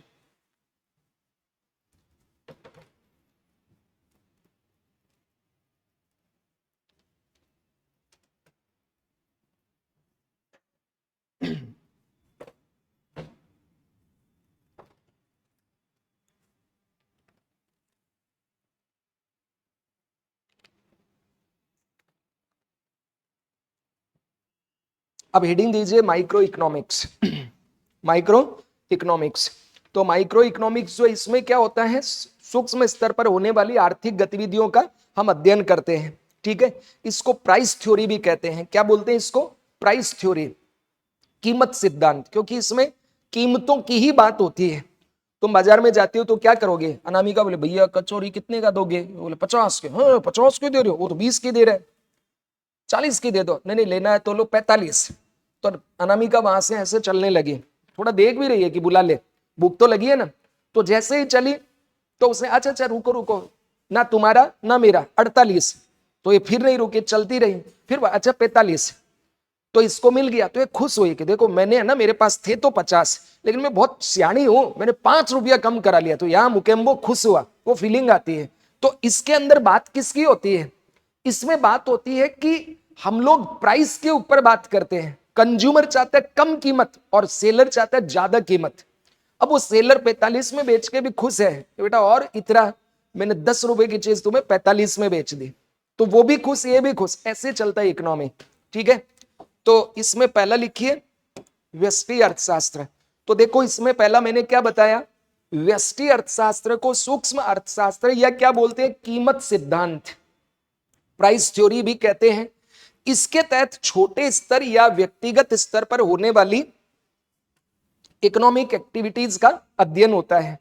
तो नोट कीजिए, micro economics is also classified price theory.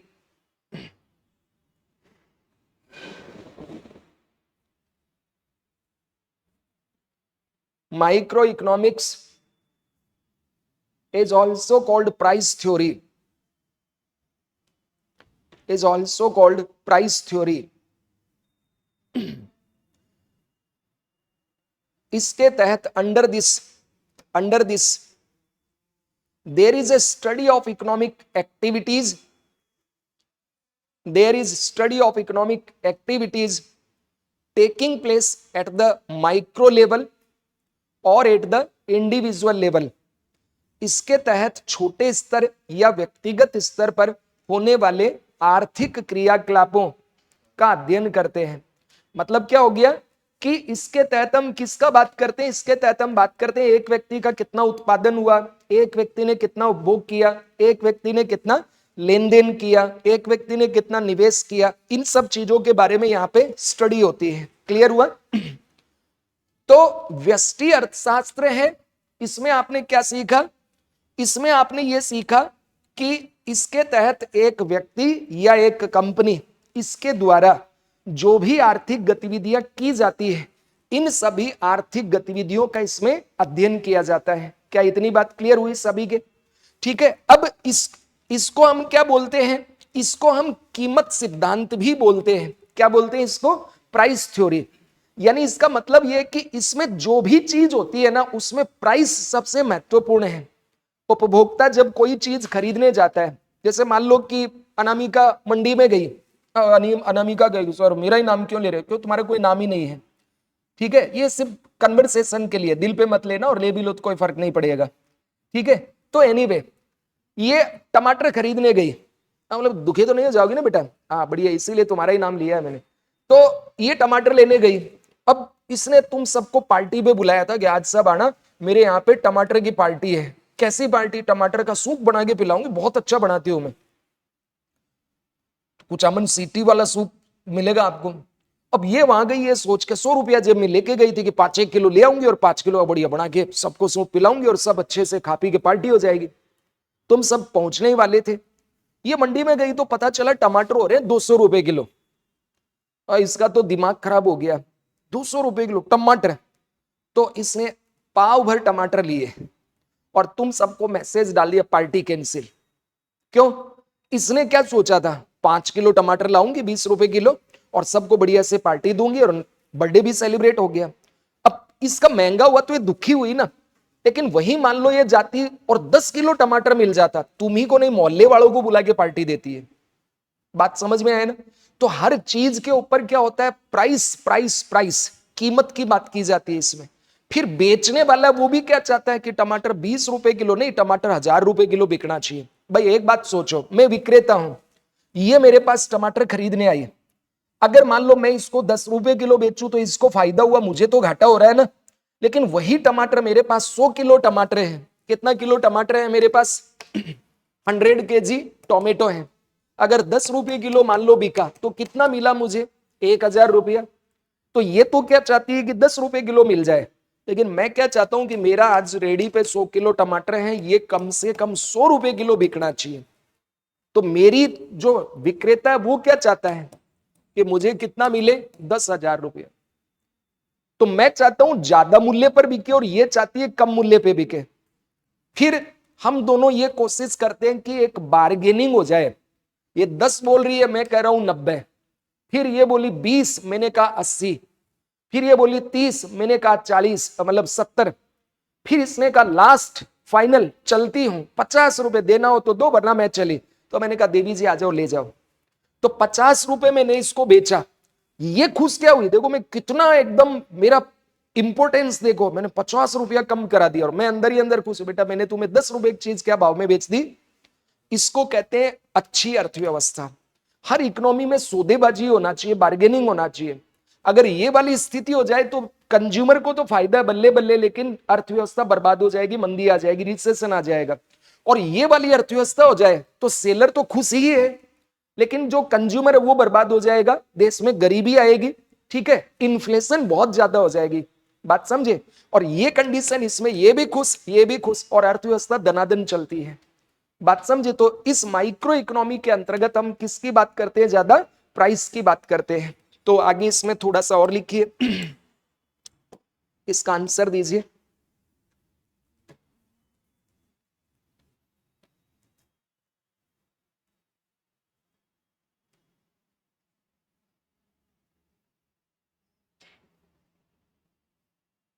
देखते ही उत्तर आना चाहिए अब तो। क्या कह रहा है, कुछ चीज है जिसको व्यक्तिगत निर्णय की इकाइयों जैसे कि उपभोक्ता, संसाधनों के स्वामी, फर्मों के व्यवहार के अध्ययन में परिभाषित किया जाता है। किसको करते हैं, माइक्रो इकोनॉमी को। तो micro economics is defined as the study of behaviour of individual decision making units such as consumer, owner of resource and firms. ये तो माइक्रो इकोनॉमी में कौन फैसला लेता है, तो माइक्रो इकोनॉमी में ही तो इंडिविजुअल लेता है ना। एक इंडिविजुअल व्यक्ति के द्वारा जो डिसीजन लिए जा रहे हैं, उत्पादन, उपभोग, निर्णय, निवेश आदि के, वो होता है माइक्रो। और पूरे देश के स्तर पे हो रहा है वो क्या होता है, मैक्रो। क्या बात समझ में आई। फिर अगला जो आपका आता है वो है समष्टि अर्थशास्त्र। कौन सा है, समष्टि अर्थशास्त्र। तो ये लिखिए, समष्टि अर्थशास्त्र, मैक्रो इकोनॉमिक्स, मैक्रो इकोनॉमिक्स। अब मैक्रो इकोनॉमिक्स है, इसमें मैंने आपको कहा कि समष्टि अर्थशास्त्र या बृहद अर्थशास्त्र में संपूर्ण अर्थव्यवस्था के बड़े पहलुओं का व्यापक स्तर पर अध्ययन किया जाता है, व्यापक स्तर पर अध्ययन किया जाता है। The study of large aspects of the economy on a broad level, on a broad level comes under micro economics, comes under micro economics। मतलब इसके अंतर्गत क्या हो रहा है, या तो पूरे देश के स्तर पर, या पूरे राज्य के स्तर पर, या पूरे विश्व के स्तर पर, या पूरे समुदाय, पूरे समुदाय के स्तर पे बात हो रही है। यानी लार्ज स्केल के ऊपर या ब्रॉड स्केल के ऊपर तुम्हारा बात हो रहा है। तो लार्ज स्केल के ऊपर बात हो रहा है, जैसे इन्फ्लेशन है पूरे देश का होता है ना, उसमें बात, राष्ट्रीय आय है पूरे देश का बात होता है, ठीक है। या मान लो गरीबी है, बेरोजगारी है, बैंकिंग है, फॉरेन ट्रेड है, ये सब क्या है, पूरे देश के स्तर पे इसमें बातें होती है। तो माइक्रो इकोनॉमिक्स है स्मॉल स्केल, मैक्रो इकोनॉमिक्स है लार्ज स्केल। तो आपका जो सिलेबस है ना उसमें है आपका समष्टि अर्थशास्त्र, माइक्रो इकोनॉमिक्स नहीं है। माइक्रो इकोनॉमिक्स जो प्रोफेसर बनते हैं वो पढ़ते हैं, थ्योरीज होती है उसमें, डिमांड की थ्योरी, सप्लाई की थ्योरी, नेशनल इनकम की थ्योरी, बजट की थ्योरी, आपको पढ़ना उसका एप्लीकेशन। तो आपका सिलेबस क्या है, मैक्रो इकोनॉमिक्स। अब ये जो मैक्रो इकोनॉमिक्स है, यहां तक सबने लिखा और अर्थ भी समझ में आ गया होगा। मैक्रो इकोनॉमिक्स जो है इसको सामान्य आय एवं रोजगार का सिद्धांत भी कहा जाता है। तो लिख दीजिए नोट देके, note, micro economics is also called the general income and employment theory,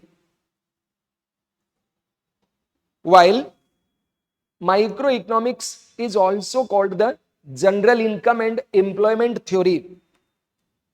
समष्टि अर्थशास्त्र को सामान्य आय व रोजगार का सिद्धांत भी कहा जाता है। वाइल, जबकि, जबकि मैक्रो इकोनॉमिक्स को, माइक्रो इकोनॉमिक्स को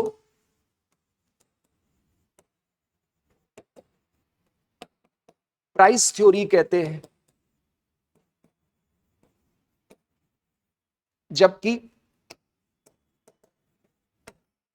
सूक्ष्म अर्थशास्त्र को कीमत सिद्धांत के नाम से भी जानते हैं। तो माइक्रो इकोनॉमिक्स जो है उसको तो क्या बोलते हैं, प्राइस थ्योरी बोलते हैं, और मैक्रो को क्या बोलते हैं, the general income and employment theory के नाम से जाना जाता है। इन दोनों का वर्गीकरण किन्होंने किया है, इन दोनों का वर्गीकरण किया रेगनर फ्रीस ने। क्या इतना बात समझ में आ गया? अब इसका आंसर दीजिए। सिंपल सिंपल प्रश्न है, आरएस प्रीलिम्स के दोनों प्रश्न हैं। तो क्या है, income and employment theory is another name for which branch of economics, macro या माइक्रो? मैक्रो इकोनॉमिक्स, ठीक है, समष्टि अर्थशास्त्र। अब इसके एग्जाम्पल क्या है, तो नोट देख के देखो।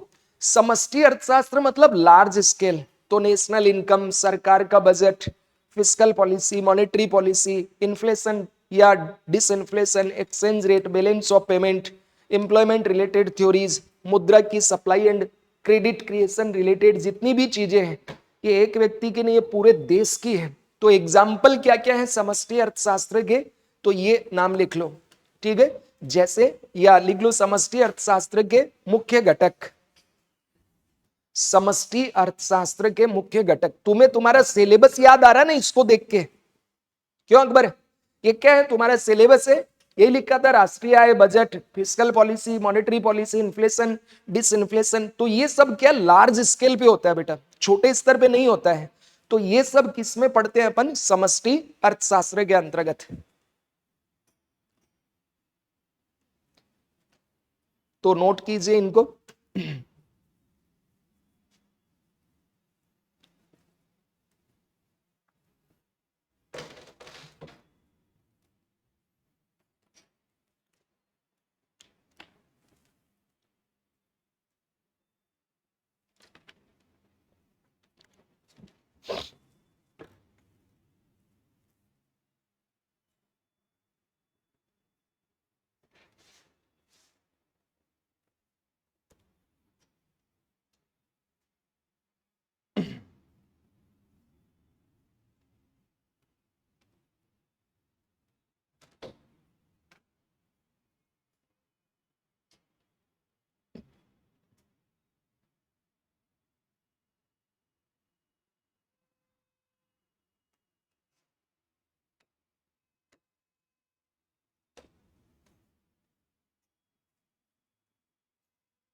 बोलो इतने में कोई डाउट है किसी को भी?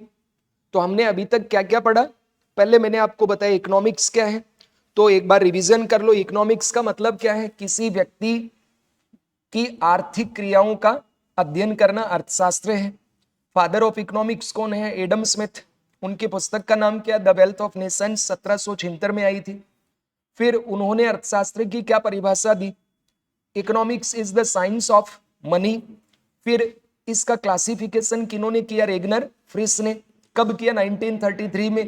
कितने भागों में बांटा, दो भागों में, पहला माइक्रो, दूसरा मैक्रो। माइक्रो मतलब इंडिविजुअल स्तर की, छोटे स्तर के, एक व्यक्ति या एक कंपनी तक की आर्थिक गतिविधियों का स्टडी। और मैक्रो का मतलब क्या हो गया, लार्ज स्केल पे, यानी पूरा देश, पूरा राज्य, बड़े स्तर पे जो इकोनॉमिक एक्टिविटीज होती है, जैसे बेरोजगारी, गरीबी, banking, share market, foreign trade, या हमारा फिस्कल पॉलिसी वगैरह। अब प्रश्न आता है कि सर हमने तो ऐसा सुना है, 6 मिनट बाद हम लोग क्लास छोड़ देंगे, लास्ट है आज का। तो एक तो सर हमने सुना है इकोनॉमिक्स, और हमारे सिलेबस के अंदर दूसरा जो है वो दिया हुआ है इकोनॉमी। तो सर इन दोनों में क्या अंतर है, ये क्या है, अर्थशास्त्र, क्या है, अर्थशास्त्र, और ये क्या है, अर्थव्यवस्था। क्या है, अर्थव्यवस्था। क्या ये दोनों एक ही है या दोनों में अंतर है? तो बेटा देखो सीधा है, ये जो इकोनॉमिक्स है ना, इसमें हम पढ़ते हैं सिद्धांत, इसमें क्या पढ़ते हैं अपन, थ्योरीज का।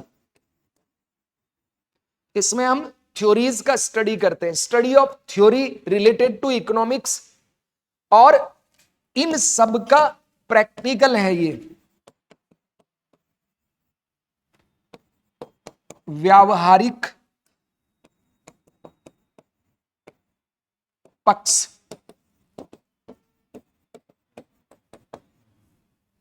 मतलब क्या है, इकोनॉमिक्स के अंतर्गत हम क्या पढ़ते हैं, जैसे डिमांड की थ्योरी की, जैसे हम पढ़ते हैं सप्लाई की थ्योरी, जैसे हम पढ़ते हैं नेशनल इनकम की थ्योरी कि राष्ट्रीय आय क्या होती है, बजट की थ्योरी, बजट कितने प्रकार का होता है, जेंडर बजट क्या होता है, जेंडर बजट कैसे बनता है, जीरो बेस बजट कैसे बनता है, लाइन आइटम बजट कैसे बनता है, परफॉर्मेंस बजट कैसे बनता है, आउटकम बजट कैसे बनता है, टैक्स क्या होते हैं, टैक्स थ्योरीज क्या होती है।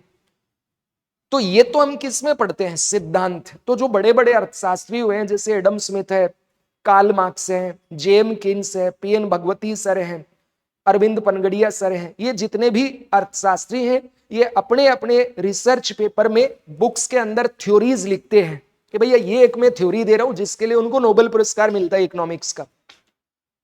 अब वो तो लिख के चले गए, इनका प्रैक्टिकल इस्तेमाल किसी देश के द्वारा किया जाता है। जैसे कोई देश है वो जेंडर बजट लागू करता है, कोई आउटकम करता है, कोई मान लीजिए लाइन आइटम करता है। तो सिद्धांत क्या है, अर्थशास्त्र। थ्योरेटिकल स्टडी क्या है, इकोनॉमिक्स। और प्रैक्टिकल एस्पेक्ट क्या है, इकोनॉमी। इसमें हम पढ़ते हैं सिद्धांत, इसमें हम इसका पढ़ते हैं उपयोग। किसी देश की अर्थव्यवस्था कैसे चलती है, ये क्या है, इकोनॉमी है। और किसी देश की अर्थव्यवस्था को चलाने के लिए कुछ प्रिंसिपल्स हैं, वो क्या है, अर्थशास्त्र है। मतलब ये ऐसा समझो, एक होता है साइंस, एक होता है टेक्नोलॉजी। साइंस में हम पढ़ते हैं कि भाई एक न्यूक्लियस होता है, और न्यूक्लियस का क्या सिद्धांत है, वो कैसे काम करता है, इलेक्ट्रॉन क्या होते हैं, प्रोटॉन क्या होते हैं, न्यूट्रॉन क्या होते हैं, इलेक्ट्रॉन्स क्या होते हैं, फर्मियोन्स क्या होते हैं, डार्क मैटर क्या है, डार्क एनर्जी क्या है, ब्लैक होल क्या है। ये सब हम किस में पढ़ते हैं, ये पढ़ते हैं साइंस में, फंडामेंटल रिसर्च या प्योर रिसर्च में। और अब मान लो तुमने इस प्योर रिसर्च में पढ़ा कि एक प्लूटोनियम होता है या यूरेनियम होता है, और इस यूरेनियम से अगर इस पे बोम्बार्डिंग की जाए तो ये टूटेगा और इससे एटॉमिक एनर्जी निकलेगी। ये थ्योरी में पढ़ा तुमने, लेकिन इसका प्रैक्टिकल क्या है, दैट इज टेक्नोलॉजी। कि ये इससे हम एटम बम भी बना सकते हैं और न्यूक्लियर एनर्जी भी बना सकते हैं। तो न्यूक्लियर एनर्जी क्या है, दैट इज टेक्नोलॉजी, इंप्लीमेंटेशन या प्रैक्टिकल ऑफ साइंस। और वो न्यूक्लियर एनर्जी के बारे में हमने जो पढ़ा वो है थ्योरी। तो ये तो है साइंस और ये है टेक्नोलॉजी। इकोनॉमिक्स में क्या होता है, थ्योरेटिकल स्टडी होता है, और इसमें क्या होता है, इसमें इसका प्रैक्टिकल यूज होता है किसी देश के लिए। जैसे भारत की अर्थव्यवस्था, जैसे अमेरिका की अर्थव्यवस्था, जैसे ब्रिटेन अर्थव्यवस्था, या यूएसएसआर की अर्थव्यवस्था, चाइना की अर्थव्यवस्था, वर्तमान रूस की अर्थव्यवस्था। बोलो इतना समझ में आया? ठीक है, तो आज यहां देखते हैं, कल हम लोग इसी के आगे पढ़ेंगे। ठीक है, तो इस तरह आपकी कंटिन्यूअस ये क्लासें होंगी, कल सभी को आना है। और एक अपने साथ आप ऑक्सफोर्ड स्टूडेंट एटलस वो भी खरीद लेना है। ठीक है, तो आपकी वर्ल्ड हिस्ट्री चल रही है ना अभी, तो मैपिंग के बगैर वो थोड़ा अधूरा सा रहेगा। तो आपको क्या लेके आना है, एक बुक खरीदनी है। कौन सी वाली, तो नोट कर लो उसका नाम, ऑक्सफोर्ड स्टूडेंट एटलस। दो तरह की आती है, एक तो स्कूल यानी वो स्कूली बच्चों के लिए है, और एक आती है स्टूडेंट जो बड़े बच्चों के लिए है, और 6th एडिशन आ चुका उसका। तो वो आप लोग मार्केट से खरीद लेना, मिल जाएंगी आपको, ब्लिंकिट कर सकते हैं, घर पे भी दे जाते हैं 8 मिनट में, या तो बुक स्टोर पे खरीद लीजिए। Oxford student Atlas only in English medium, चाहे आपका मीडियम हिंदी हो इंग्लिश हो, उससे कोई फर्क नहीं पड़ता है कौन सी लेना है, इंग्लिश मीडियम ओनली, उसमें एरर नहीं होते हैं। ठीक है, सो सी यू टुमारो, थैंक यू। और अच्छा लगा आप लोगों से बातचीत करके, आशा करता हूं आप लोगों को समझ में आया होगा। और कल हम लोग इससे आगे पढ़ेंगे, काफी चीजें हैं, इंटरेस्टिंग जर्नी रहेगी हमारी। तो आप लोग यहाँ जुड़िए वेदाईएस एकेडमी से, और भी जितने आपके दोस्त हैं कोई, उनको भी आप बता सकते हैं। सो सी यू टुमारो, थैंक यू।